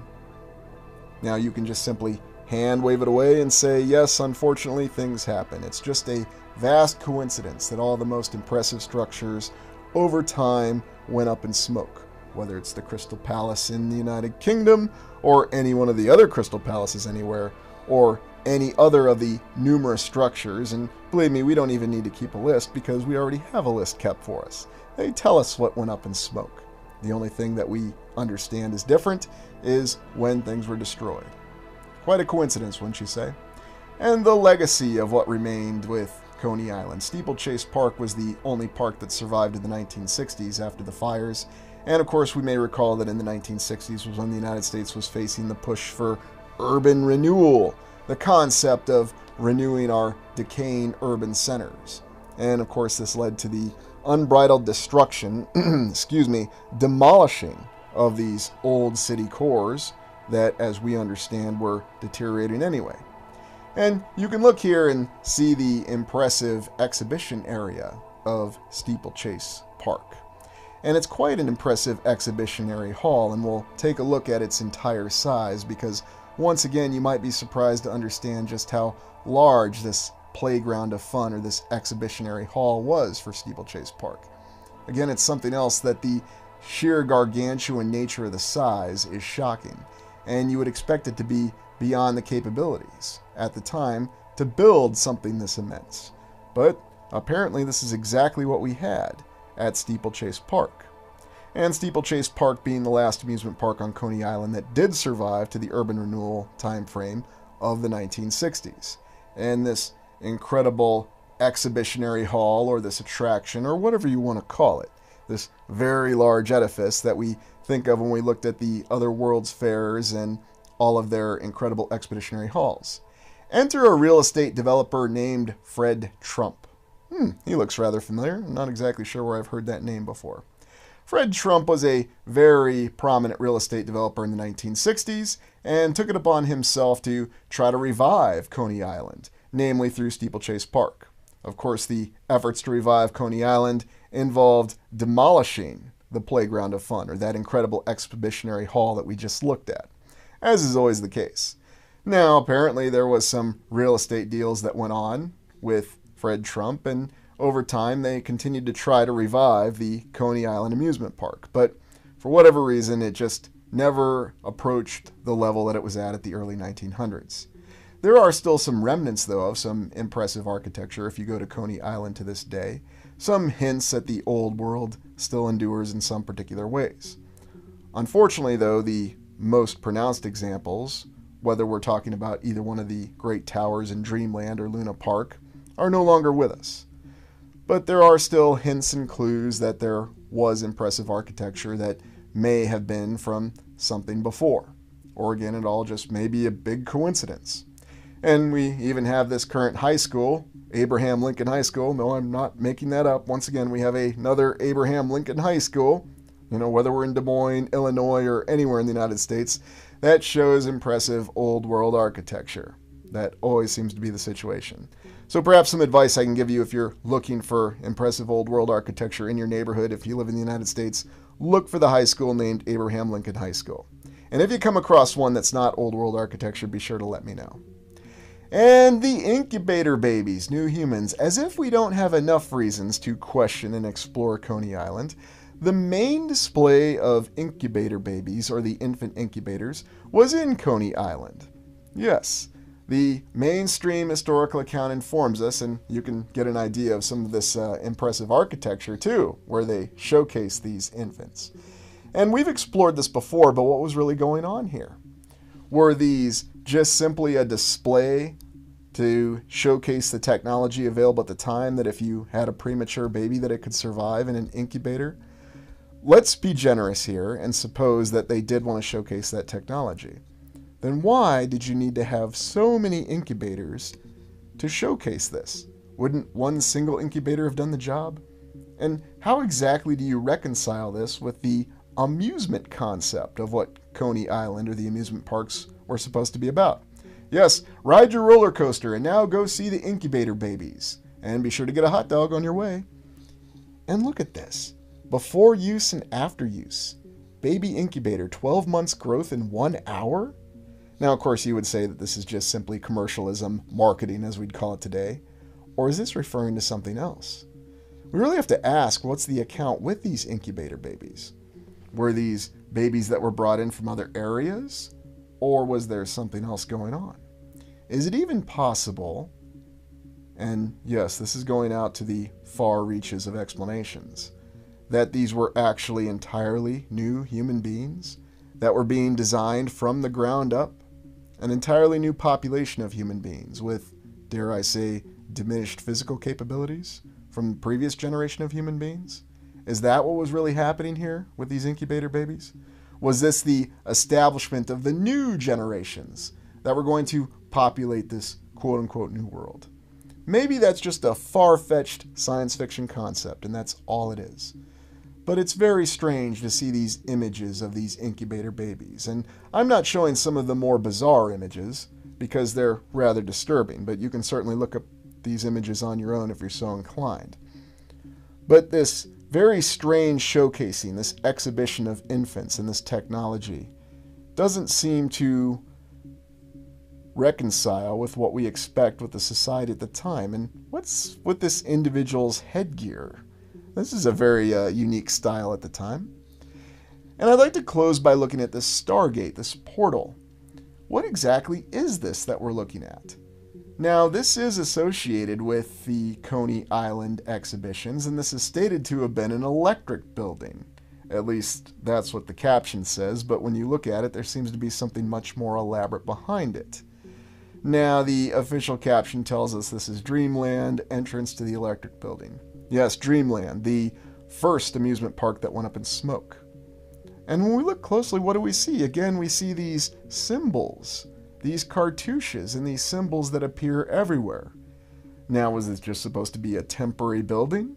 Or was this a permanent building? And again, I'm trying to reconcile the mainstream account with what's really going on. Because how could you possibly justify this? These incredible obelisks on either side of this with these cartouches on them.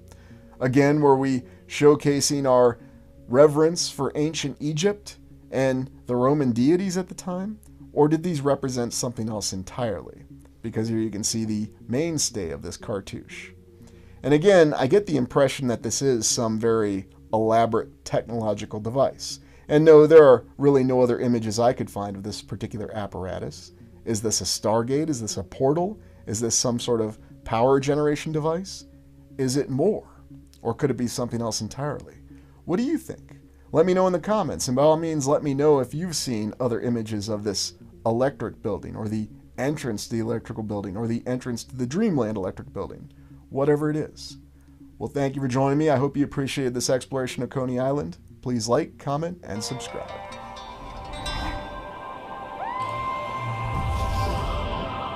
Beyond the Great Plains, you come to the eastern face of the Rocky Mountains, and there the dramatic city of Denver.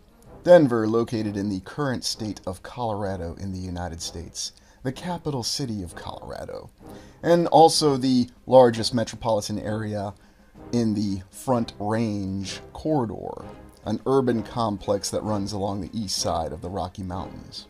What's the real story behind Denver? We have many modern high-rises that conceal old-world structures, much as we see in other cities such as Milwaukee.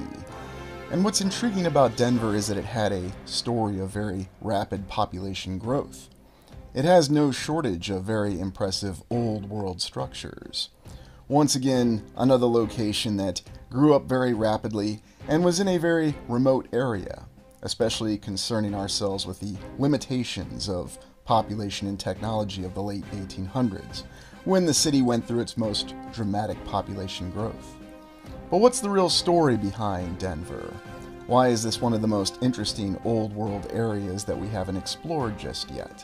There's many mysteries and many hidden examples of what may be the finest old-world architecture, and some stories we haven't examined in the secrets of the mile-high city.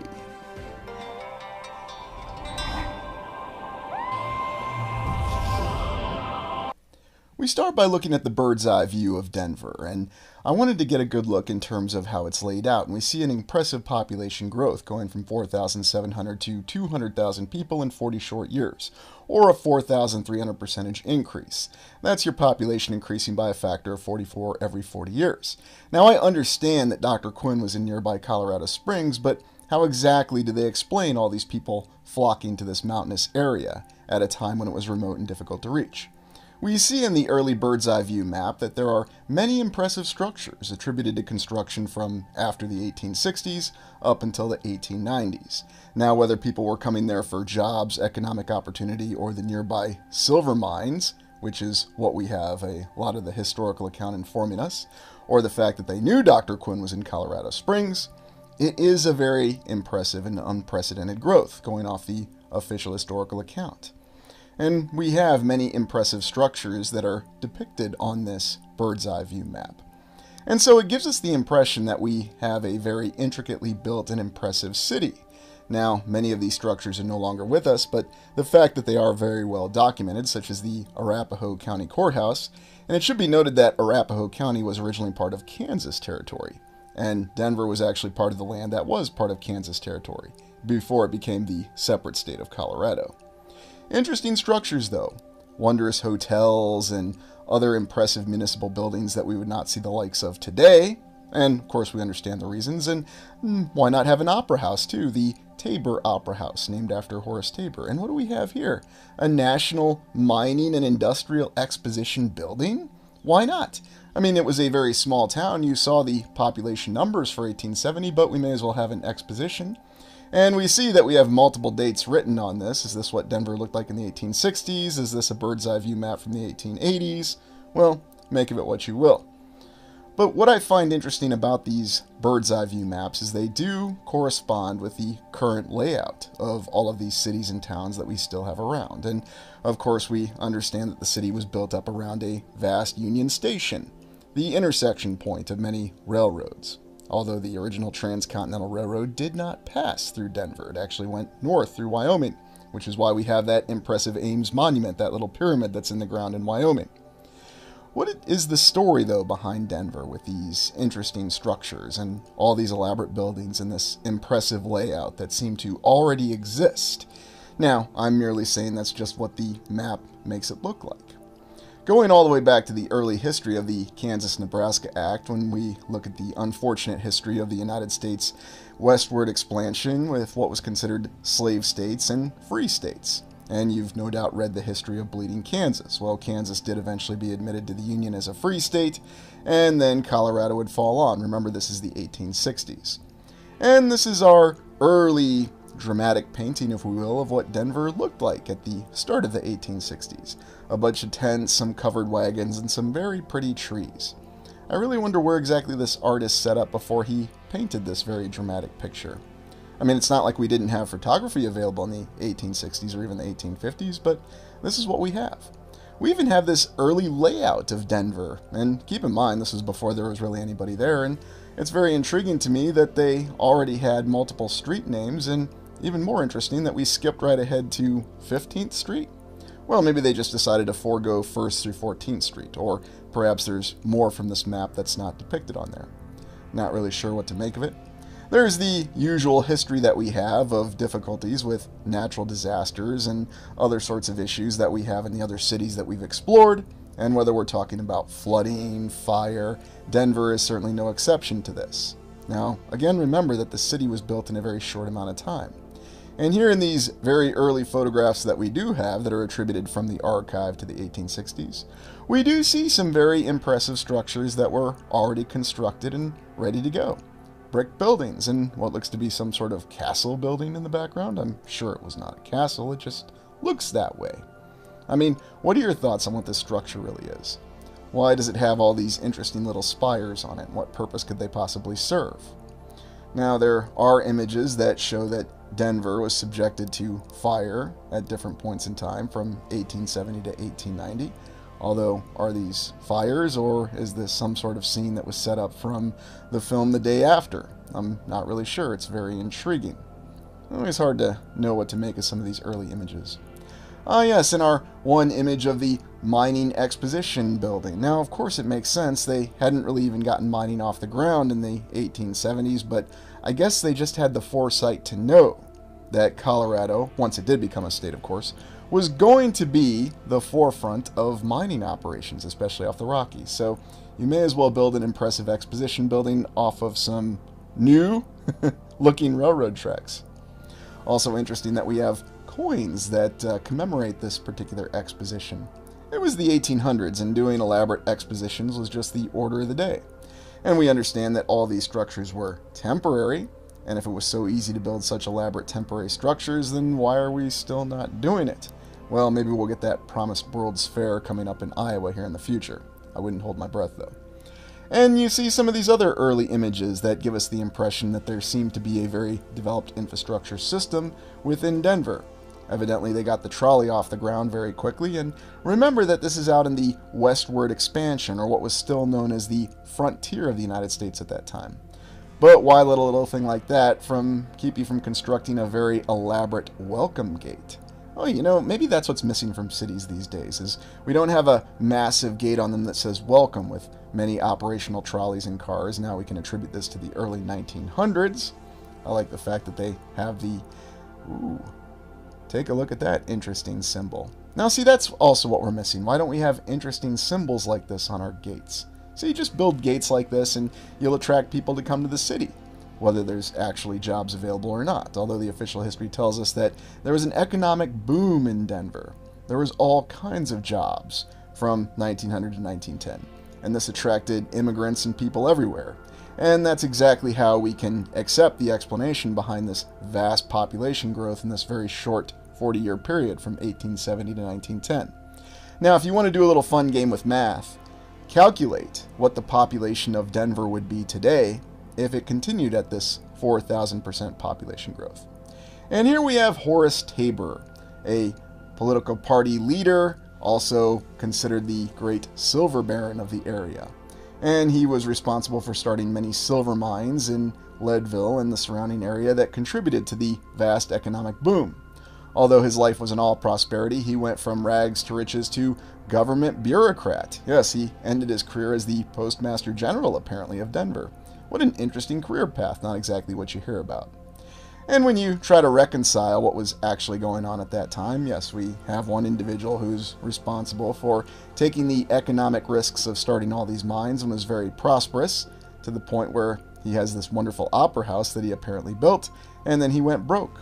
We have our early Union Station, our very elaborate train station that was always affiliated with the new cities, apparently, because if you don't have a very elaborate train station, how exactly are people going to want to get off the train and stay in your city? So it all makes sense. I mean, again, I'll ask that question, why aren't we building train stations like this today? Oh, that's right, because we aren't bothering with the high-speed rail in the United States. There's a lot of opposition to it, and it just doesn't really make a lot of sense to have a high-speed rail. But don't worry, Amtrak is getting there. And maybe one day they'll get back to building elaborate structures like this. But looking at the early images that we have, we see our interesting mix of trolleys and other means of transportation in the early 1900s. And we also have the very elaborately constructed buildings. Now, I'm impressed going back to the bird's eye view map of Denver and looking at all the incredible structures that were apparently already built by the 1880s. And you saw the population numbers and how incredible that would really be. Because, once again, the official history informs us that Denver really exploded in terms of population from 1900 to 1910. Everybody just wanted to go there. Because, there weren't buildings built yet, or were there? There were opportunities that were available. Especially with mining, silver mining, lead mining, and who knows what else was around there. Now, granted, it's not known for being an agrarian area, but they did have, of course, the large stockyards, which is rather intriguing. Now, there's a saying in the United States that some of the finest cattle are raised in Wyoming, and then they're sent to Iowa to be processed or to live on the farms. Of course, it depends how you follow the line or the actual lines of logistics. And keep in mind, this is with modern logistics, the interstate system and everything else that we have available in the United States. It's still very impressive, though, that with a limited transportation system, no highways in existence at that time, no interstate system, just the railroad and just horse and cart, they were able to build an incredible city on the east side of the Rocky Mountains. Something else I think we need to step back and take a look at, though, is the accounts of destruction that we have with Denver. And there were numerous fires that apparently occurred that are responsible for preventing us from being able to enjoy these wondrous historical buildings that once existed that were displayed so prominently on the bird's eye view map that we looked at. But whether it's an opera house or something else, you can see that within the great theaters there were always examples of impressive architecture and a focus on artwork and, of course, geometric precision. Because remember all those people that we saw in those early photos, and remember this official historical account that we have of these disparate groups of immigrants from different areas. And yes, I'm saying that word a very particular way, disparate, for a reason. Because how exactly do you reconcile the fact that you have all these people from these different backgrounds speaking different languages that were just able to come together very quickly and seem to operate in a very organized manner to rapidly build this city when no city had existed before? Or rather, many of the buildings were lost in the natural disasters. And you may have noticed that in all of our other city explorations, it's the same story beats that we have. The same historical paradigm that we have, where the United States, every single city, managed to have vast population growth, managed to build incredible structures, such as the the Colorado State Capitol in Denver, that we'll be looking at a little bit later, in a very short amount of time. Now, in all the state capitol buildings that we've looked at, we haven't looked at the Colorado State Capitol yet, and has a rather interesting background to it as well. But oddly enough, it also shares many of the same details that we've come across in the other great cities of the United States. You're thinking about going to the 1800s and trying to put yourself in the mind of whether you're an immigrant from Germany or somebody who's relocating from the South after the United States Civil War seeking economic opportunities. And once again, you're trying to understand why anybody would want to go to this particular area. How did word of mouth really get out about the job opportunities? Well, maybe there were people going around dispensing flyers saying that, yes, we need to conduct mining here. There's silver mines and there's other opportunities. There's vast amounts of granite that we can actually mine and process here in Colorado and build these great buildings out of. And that may well be true. And indeed, you have the Rocky Mountains nearby, and so there is an explanation of where these construction materials come from. But still, the fact that all of these incredible buildings were already constructed, again going off of the historical evidence that we have in the bird's eye view map, with a very small population, when we understand that the solution for constructing all these buildings was there was just infinite labor available. Now, I'm being facetious when I say infinite labor, but that's usually the explanation that we have. Everybody was an artisan, everybody was a craftsman, every single immigrant, wherever they were coming from, did have this unique skill set.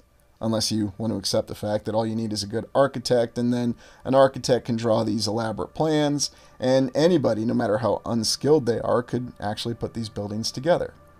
But we see, looking at these late 1800s, early 1900s images of these impressive structures in Denver, that, much like the other cities that we've looked at in the United States, there seemed to be no limits on the kinds of structures that they could rapidly construct. And not only were they beautiful, not only were they gorgeous, but they had some very interesting intricacies to them. Some unique decorative motifs that, once again, we just don't see in our modern architecture. And we understand that to be because we're not inclined to put the effort into artistic expression in our modern architecture. We're also not inclined to build with construction materials because now such construction materials are prohibitively expensive, despite the fact that we have an improved infrastructure. We have an interstate and a highway system that did not exist in the 1890s up until the 1920s, when the vast preponderance of Denver was constructed that we're looking at in these images. So once again, how exactly do we reconcile this? Well, it's because people worked harder back then. It's because there were no regulations. There was no focus on safety. Although if you look at newspaper clippings from 1850 to 1900, you'll find that safety headlines a lot of things. I'll give you the notorious example of the safety of the shot tower in Dubuque, Iowa. Look that one up about how they emphasize safety. And who actually built all these elaborate constructions and why? Was this just simply from the non-existent municipal funds of Denver as a nascent city? Or were there just wealthy people who decided to come in and develop this area? And that's the other explanation that we tend to get. There were people who had a lot of money, and rather than living in the already developed areas such as New York City or even Chicago, after the fire, of course, and they rebuilt it, because recall that when Denver began its massive growth, 1900 to 1910, there was the City Beautiful movement that was going on across the United States. The City Beautiful movement, where they were emphasizing urban planning, and that's the other explanation for why we have all these incredibly gorgeous photos of these cities in the United States from 1900 onward. This was all inspired by the efforts of the Columbian Exposition out of Chicago.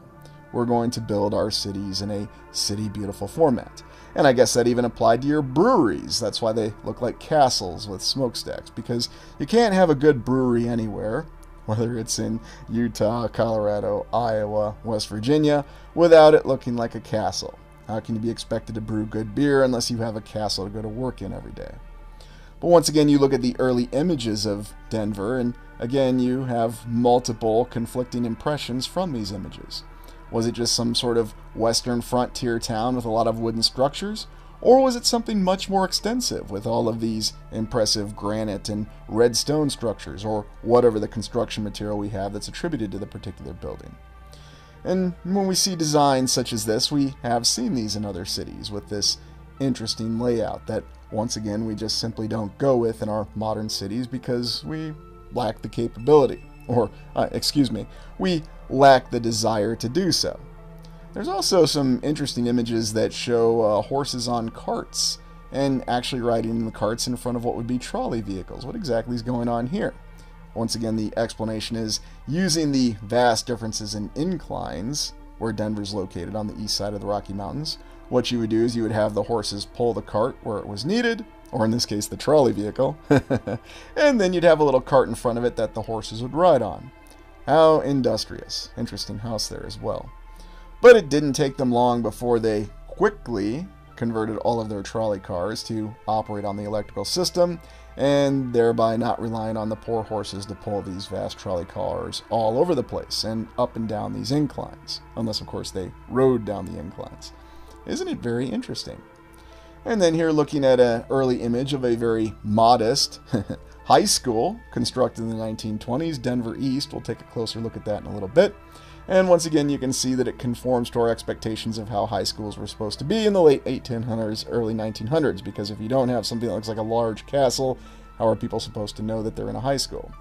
Here in Salida or Salida, Colorado, pronunciations vary, you have the roundhouse of the great rails. I always find these roundhouses impressive, though, because of the vast magnitude of the layout. And just think of what it really took to build these structures. Now also think about the fact that we're operating here in the high elevations of the Rocky Mountains. And recall the limitations on slopes that rail cars and locomotives at that time had to operate under. In other words, the steam engines did not do a very good job of going uphill, so they had to operate on level surfaces. And it's also interesting to note that this wondrous roundhouse here was once again a victim of another fire. Was this an act of negligence or something else? It's hard to say, but we see another example of a fire destroying a very impressive structure that on first glance seems like it would be impervious to fire. Now, trying to reconcile the story of all the infrastructure developments of the railroad with what actually happened in Colorado is very intriguing. I find it very impressive that not only was the Transcontinental Railroad built, going through Wyoming of course, but in the fullness of time, they did lay out all these railroads in Colorado. I mean, you needed to have some means of getting all this silver, all this granite, and all these other incredible materials that you could mine in and around the Rocky Mountains out of there to the more wealthy areas, or at least the more developed areas of the United States at that time. But you once again see the interesting images that show some of the limitations with the railroad. At least until, subsequent images where we see that it's almost as though the railroad became much more advanced and then was abruptly neglected. And of course that time frame conforms with the advent of World War II, apparently, because that's where you'll see most of these advanced locomotives from the 1930s. Ah, yes, Cheeseman Park here in Denver. And we'll take a look at some images of this very impressive neoclassical structure that was in an area that was originally stated to be a cemetery.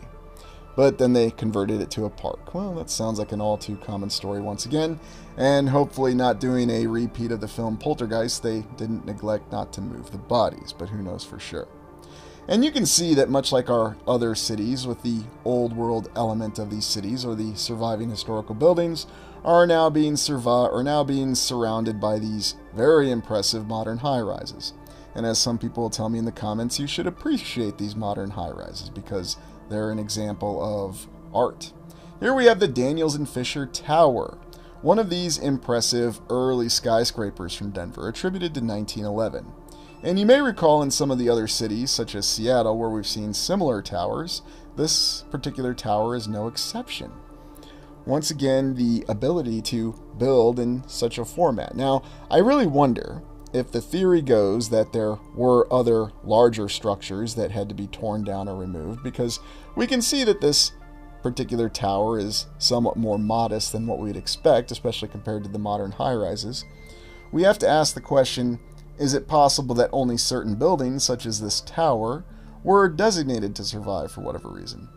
And there's a lot of interesting details behind this particular tower. Why exactly was it designated to survive?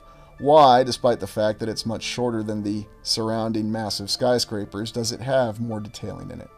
Why do we have construction photographs such as this that are, at best, puzzling, and at worst just, well, outright ludicrous? Because what's going on with the sky? Why does the scaffolding not match the construction materials? What exactly is going on right at the divide line right here? Now, I'm not suggesting that this is some sort of fabricated photograph, just that it looks very interesting.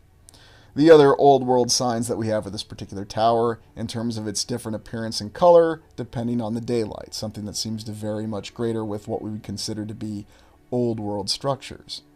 And then, of course, we have some of the intriguing symbols that we've come across in many other structures. And here in the Daniels Fisher Tower being no exception. We, of course, see our interesting pantheon of gods and goddesses that we seem to have. And, oh, yes, I'd be remiss if I didn't mention our favorite cartouche that makes another appearance here on the front of this balcony area.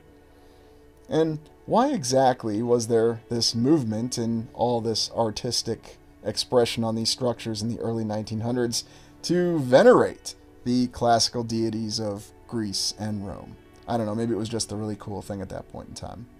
Looking at some of the other exterior architecture, though, you can see that it does seem to be sectional in a way, but it's still impressive that it is in a what appears to be modular construction format, because imagine laying out all these different pieces and putting this together. Now, in some of the older images, we do have some clues in terms of how ornate and impressive this particular structure really was at one point in time. Here, looking at the ceiling of this particular room, and we see the incredible decorative elements that we've come to expect in genuine old world structures. We also see the layout here at the, what I'm guessing is the baseline or the main gallery of this particular structure. And we see floors that go up. So I wonder if there is much more of a story that's been lost over time with this particular building. Because it seems as though it's been renovated many times and there's been vast changes to it. And of course we can see how the base department store and the tower itself has been changed over time. Was there also some details that were lost with the original bell tower that always seem to be included with these structures? And again, going back to the theory, what if there were other taller, more elaborate buildings that just simply had to be brought down or didn't survive whatever events transpired in the 1800s that we may not know the exact details behind? Again, it's just a theory. But in this particular image, again, you have hints in terms of how opulent and impressive this structure really was. And yes, I say opulent because it should and could have been prohibitively expensive at that time. There were vast economic limitations in 1911. The Federal Reserve hadn't even been started yet. Now let's take a look at Denver East High School, 1924. Now this is attributed to the Roaring '20s, so at least we have some consistency with the economic prosperity going on at that time, and Denver being no exception to wanting to build impressive castle high schools. Now this is the earlier structure that was Denver East High School from the 1800s, and we can see that it is very impressive and well laid out. Maybe that's the reason why we have struggles with high schools in the United States, because we don't build them in terms of these opulent castles anymore, or opulent chateaus, or whatever you want to call them. It's without pier, settlement, or crack in its walls. So that's no doubt why they had to tear it down and replace it with this beauty in the 1920s. It was without pier and it had no structural defects.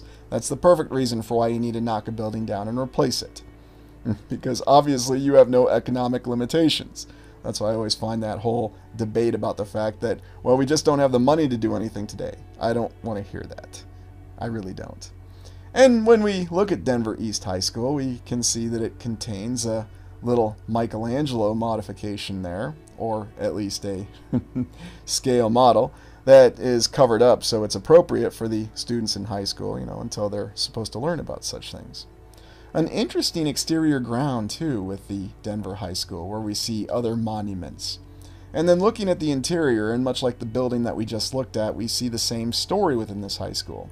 We have hints about how incredibly decorative and wondrous this structure really was in the past. Now, are there older images? Yes, there are, that do give us that impression that this really was a much more ornate and elaborate structure, especially on the interior, than we're giving it credit for. Now, in our explorations, we're well aware of the fact that these, what we classify as old world buildings, have difficulties with surviving intact and unmodified to the modern day. Now, once again, the official explanation behind that is that these Buildings were so poorly built when they were erected, even though they say that they're without peer and that they have no cracks and no structural defects. They needed to be modified. They needed to be renovated relentlessly. And that's why we don't see these incredible reading rooms, these libraries, and these auditoriums from these buildings that are high schools that we were somehow able to easily construct in the 1920s. I know, it was the roaring 1920s. Yes, it was after the Great War, and it was before the other Great War, World War I and World War II, and it was at a time of economic prosperity for the United States, which would end just as rapidly as it began. But don't worry, it wouldn't stop people from building impressive structures. I mean, how could you have a high school without a cool clock tower like this, and a very interesting cupola with a dome? And then even looking at the exterior grounds, we have other questionable elements, such as this interesting fountain. And what exactly is this constructed out of? Is this what we would think of as modern concrete? Is this Portland cement? Or is this something else entirely? Have they ever had to renovate any of these structures? Have they had to renovate this entry gate? Is this a newer entry gate? Or is this just an older surviving piece of the original high school? And what exactly is with this interesting lion motif? And we have the Denver City and County building constructed in 1932, and this, of course, attributes to our construction capabilities even during the Great Depression in the United States.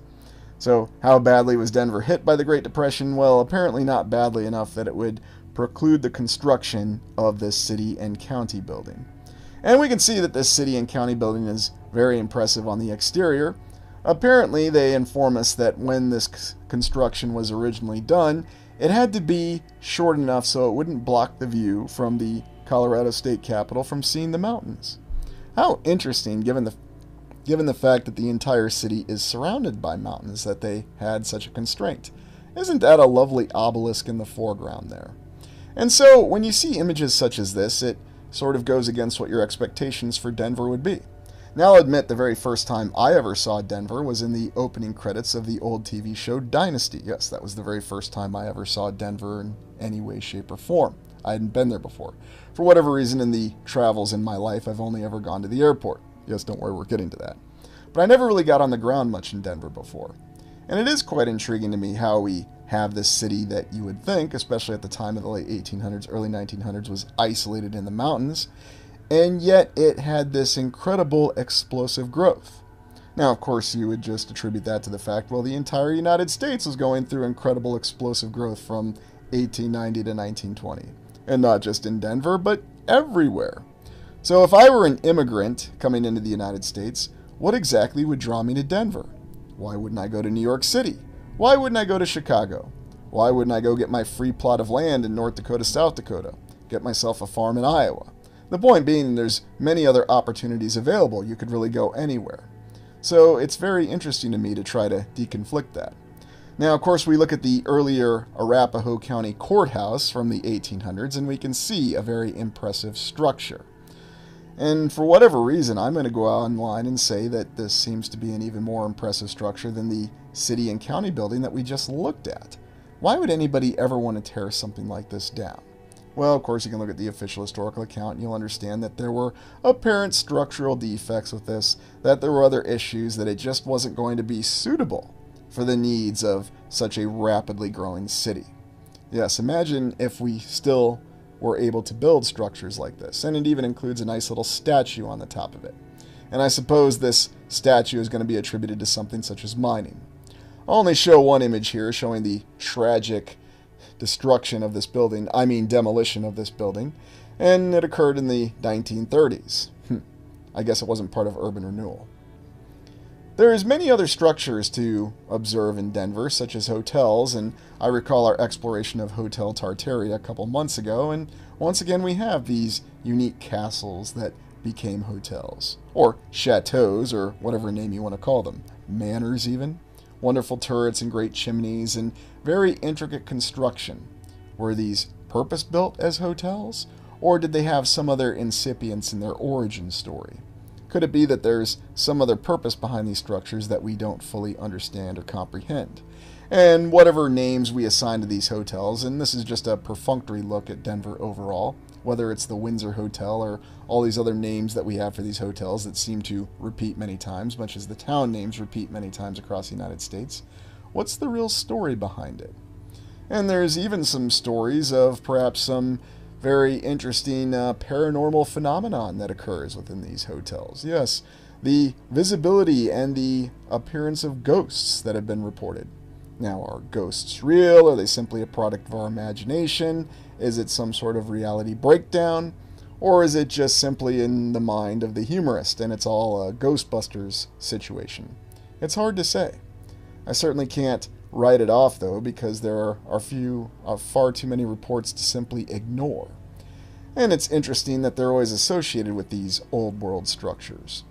Could it be possible that there's another dimension or even another function to these old world structures that we don't fully understand or comprehend yet? Is that the reason why we see these elaborate hotels in every location? And it is amazing to me that in every single city and town, even the most subtle of hotels, had a lot more grandeur that was associated to it. And I know the explanation will be it was just because the nation and the people at that time valued artistic expression. We just don't today. Ah, yes, we have a mining exchange building. Because remember, this is in the middle of mining country, so why wouldn't you have a mining exchange building? Consider all the grain exchange buildings and the cotton exchange buildings and every other exchange building that we have. Very interesting designs on the top of this particular structure. Little triangle and, of course, another little statue. Does that guy have a pickaxe or does he have something else? And the University of Denver, and yes, our great universities everywhere across the land with some of their very impressive structures. Is this an old main building with a smokestack in the back? If I was just looking at the structure, would I think this might be a brewery? Well, prior to doing these explorations, I never would have thought it was a brewery, but now, yeah, I could actually see it being a brewery. What exactly is the construction material on many of these buildings in the University of Denver?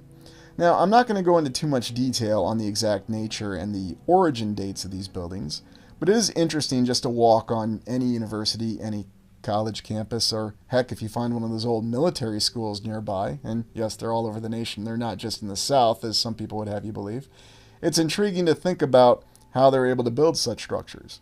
Now, have some of these structures been modified or changed or renovated or part of urban renewal over time? Maybe.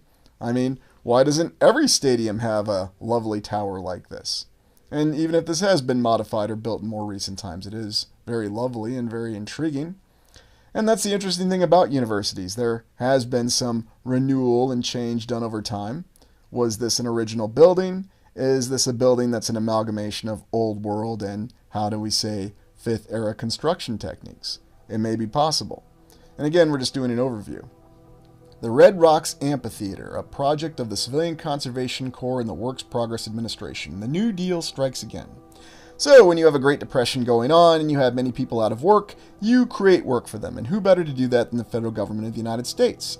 And through the Civilian Conservation Corps and the Works Progress Administration, which provided labor and also materials apparently, they decided to build this impressive amphitheater here on the west side of Denver in this very impressive rock formation. Now, this rock formation has had many different names.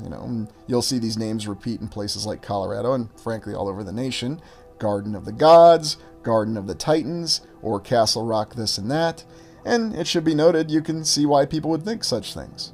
Is there a deeper story, though, behind these interesting rock formations? Or are they just natural rock formations that are very dramatic, and because people needed work, and remember, if you ever watch the TV show Suits, you'll see the character Harvey oftentimes justify his morally questionable actions by saying it was all in the name of jobs.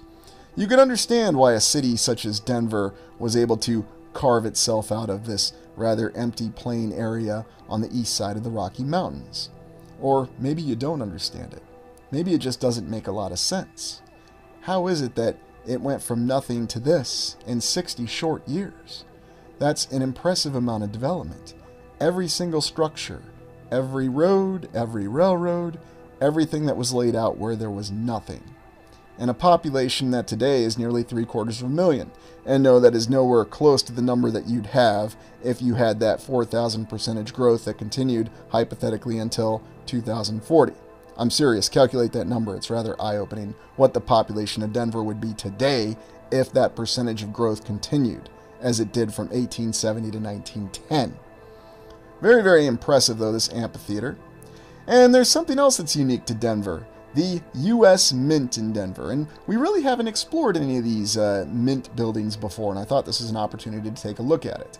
Now, it should be noted that on this postcard here, this is just a representation, we're looking at the U.S. Mint and how it's laid out with other impressive structures, to include the Colorado State Capitol. And it's just this modest building, it appears. And this is where they mint the coinage from the U.S. Treasury. And yet, looking on the interior of this building, you see something that you would not expect to see in a building that's simply used to mint coins.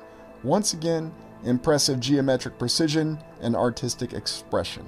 Why exactly would this ever be needed in a mint building that's purpose is simply to create coins? Now, when you look up a lot of the public images of the U.S. Mint in Denver, you will see that they're very limited, such as this particular image. It doesn't really give you an idea of the entire layout of the building. And from the exterior, to be fair, it is a rather modest-looking building.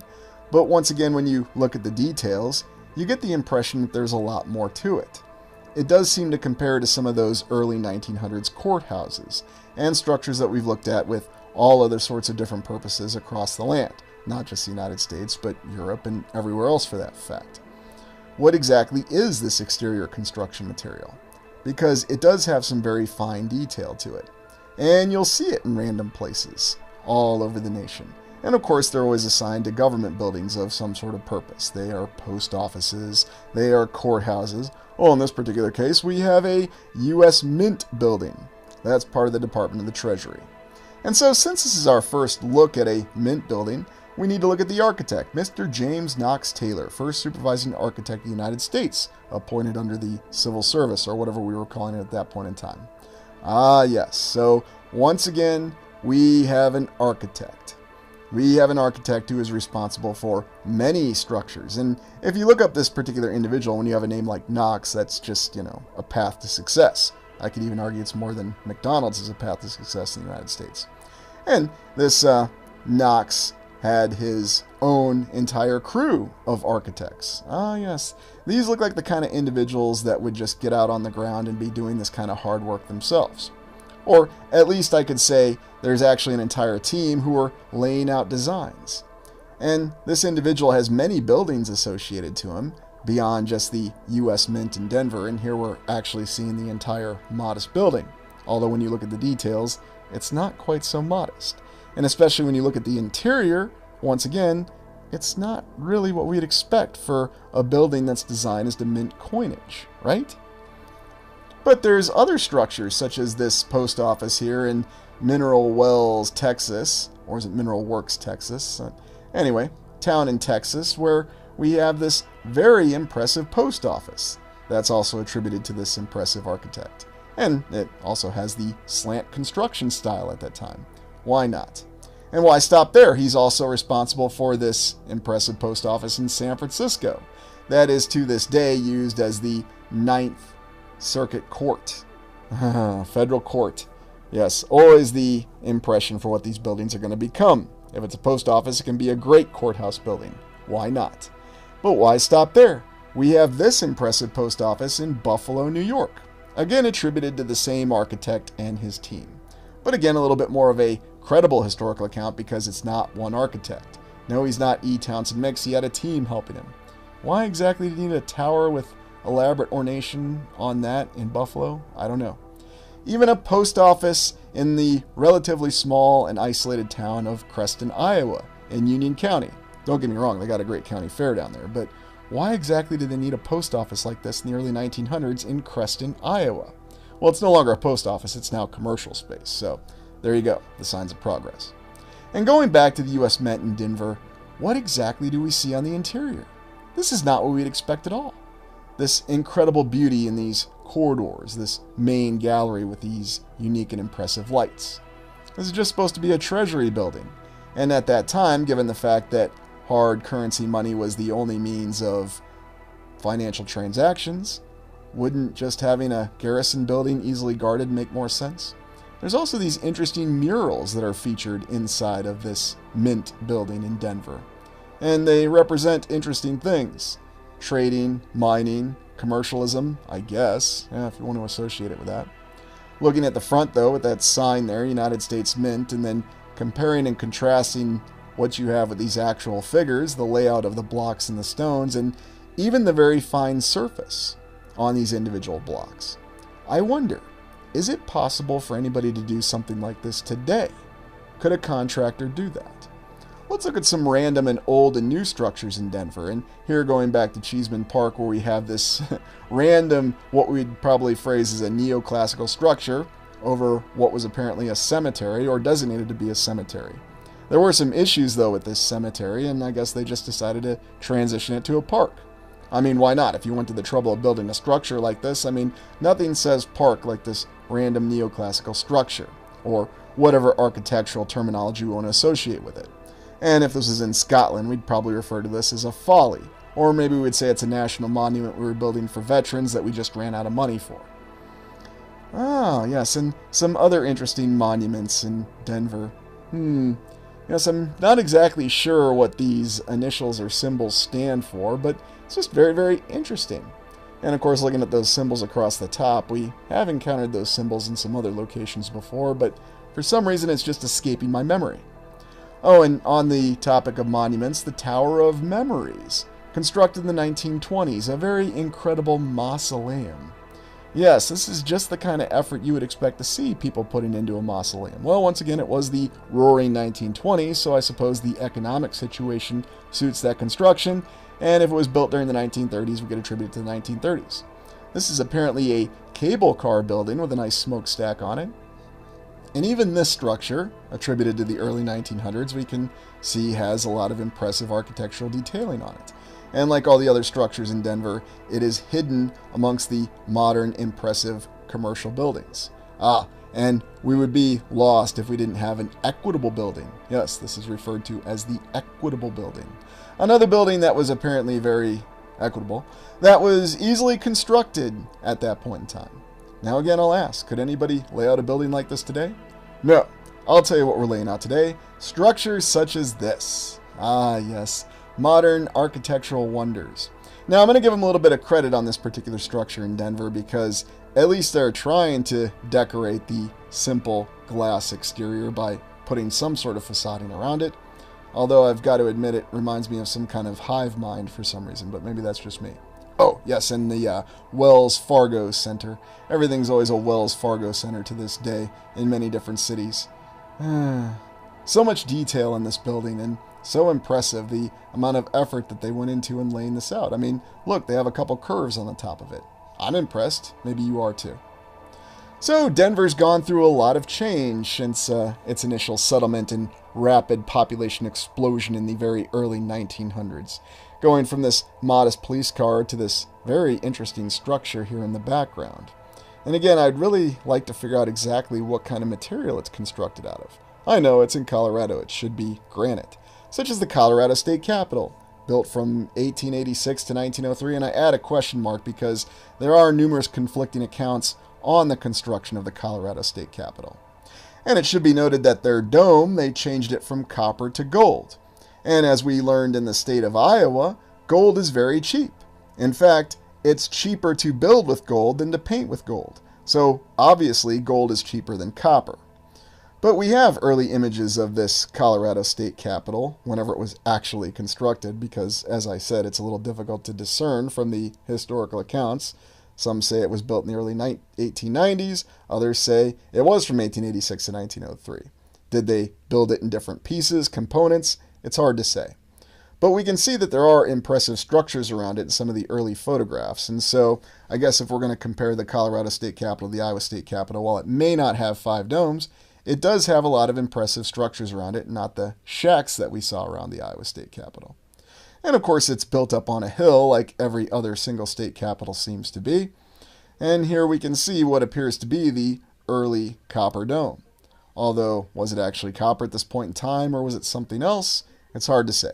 But that's what the official historical account tells us, is that they originally built the top out of copper. The work of architect Elijah E. Myers. And you may recall that Mr. Myers here is attributed to other state capitals, such as Michigan and Texas, that we've explored before. And, once again, if you have an architect, that's really all you need. And again, there's other conflicting accounts about this individual laying out the plans for the Colorado State Capitol, and then other individuals that had to follow on and complete the work. which is very interesting because wouldn't there be disharmony in the construction of the structure? Well, the answer is absolutely not. We've got numerous examples of impressive cathedrals and other wondrous structures that were built across Europe over a period of 100 years. So, in under 20 years, it would be easy to do this Capitol building. You could always get E. Townsend Mix on speed dial and have him come over and finish the architectural plans behind this building. And like I said, in a lot of the earlier images that we have of the Colorado State Capitol, there are other impressive structures that are around it. And if you go out there today and take a look, it is very interesting how the landscape appears. Oh, this is nice. Erected in the 1850s, the old Capitol building. You see, that's what we'd expect. But old Capitol building of what? Colorado wasn't a state in the 1850s. Is that just some sort of joke? I mean, and it's not like the Iowa State Capitol that was originally in Iowa City, and then they moved it to the temporary building in Des Moines, and then they built their impressive state capitol. And we do have some construction images of the Colorado State Capitol that I think should alleviate any crazy theories that we have about a different origin behind this building. I don't see any issues with any of these impressive construction photos. I certainly don't see any scaling issues with these individuals and the actual cupola of the dome, and I'm sure you don't either. This all makes complete and perfect sense, much like the early construction images that we have of, say, the Cathedral of Learning in Pennsylvania. Because why not? Always interesting, though, how we have the baseline constructed first and then the dome constructed second. So in other words, the photos are showing us that you build from bottom to top. Well, that makes sense, does it not? Except for churches in Omaha, where we could build them from top to bottom, after we remove the ground, of course. Looking on the interior, though, of the Colorado State Capitol, you'll see that there is the beautiful ornate detail. And none of the construction photos show the actual interior construction, much like in every other situation that we have, because, well, it would just be boring, difficult, and prohibitively expensive to get photos of the interior construction, I suppose. How exactly was the cupola and the interior of the dome laid out? Now, we've looked up at many domes in our explorations over time. And how do you feel that the interior of the Colorado State Capitol dome compares with some of the other domes that we've looked at? And, I'll go back to building number 1 on this channel, the Iowa State Capitol. Remember what we get when we look at that dome. But I'm not selling the Colorado State Capitol short in any way, shape, or form. It is incredibly beautiful, especially on the exterior, where we see the multiple colors that are always exposed whenever we look at old world buildings in different lighting conditions. And yes, I'll go on record and say it. If you want a successful, long-lasting marriage, I suggest you get married in an old world building, because those seem to be the marriages that really last. It's a bit of a joke, and at the same time, it's a little serious. And of course, you have to understand that the great lawmakers of the United States in any state can only make actual laws with authority if they're doing so in a very beautiful and ornate building. It all makes total sense, and this is why the vast amounts of taxes collected need to be devoted to constructing these impressive buildings. And again, go back to that construction photo that we had. Now, maybe they were just building like a scale model of the Colorado State Capitol. Maybe they were just testing it. Maybe there's some other inconsistency with the construction photo.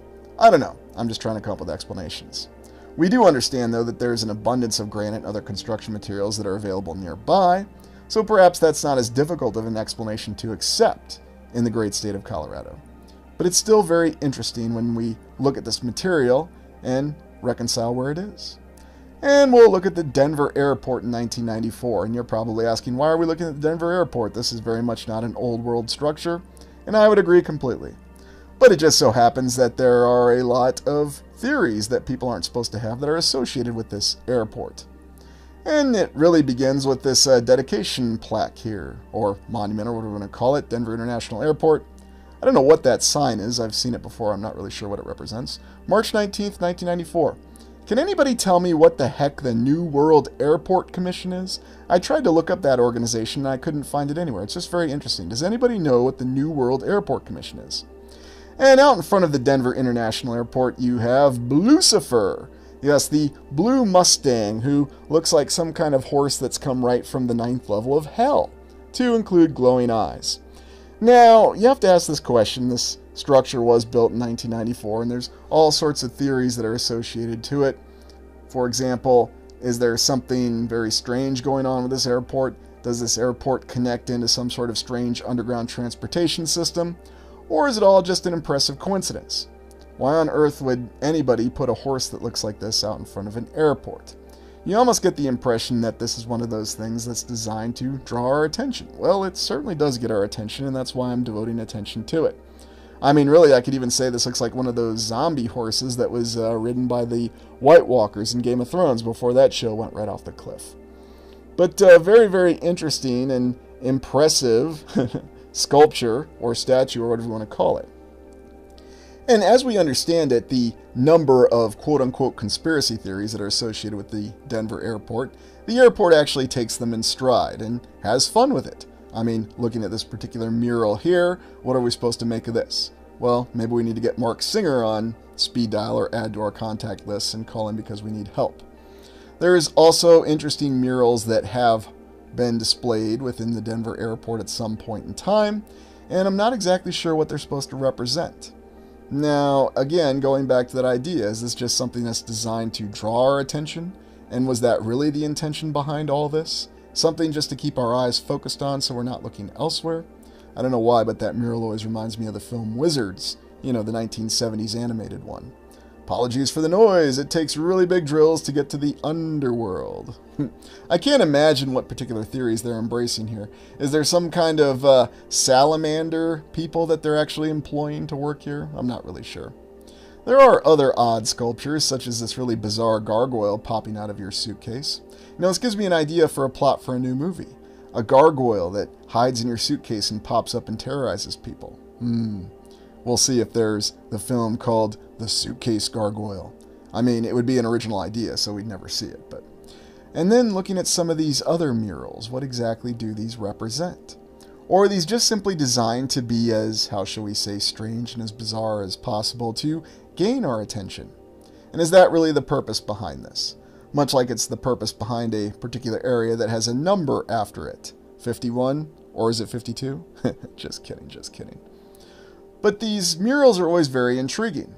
And I ask you to compare these to some of the murals that you see in the U.S. Mint in Denver.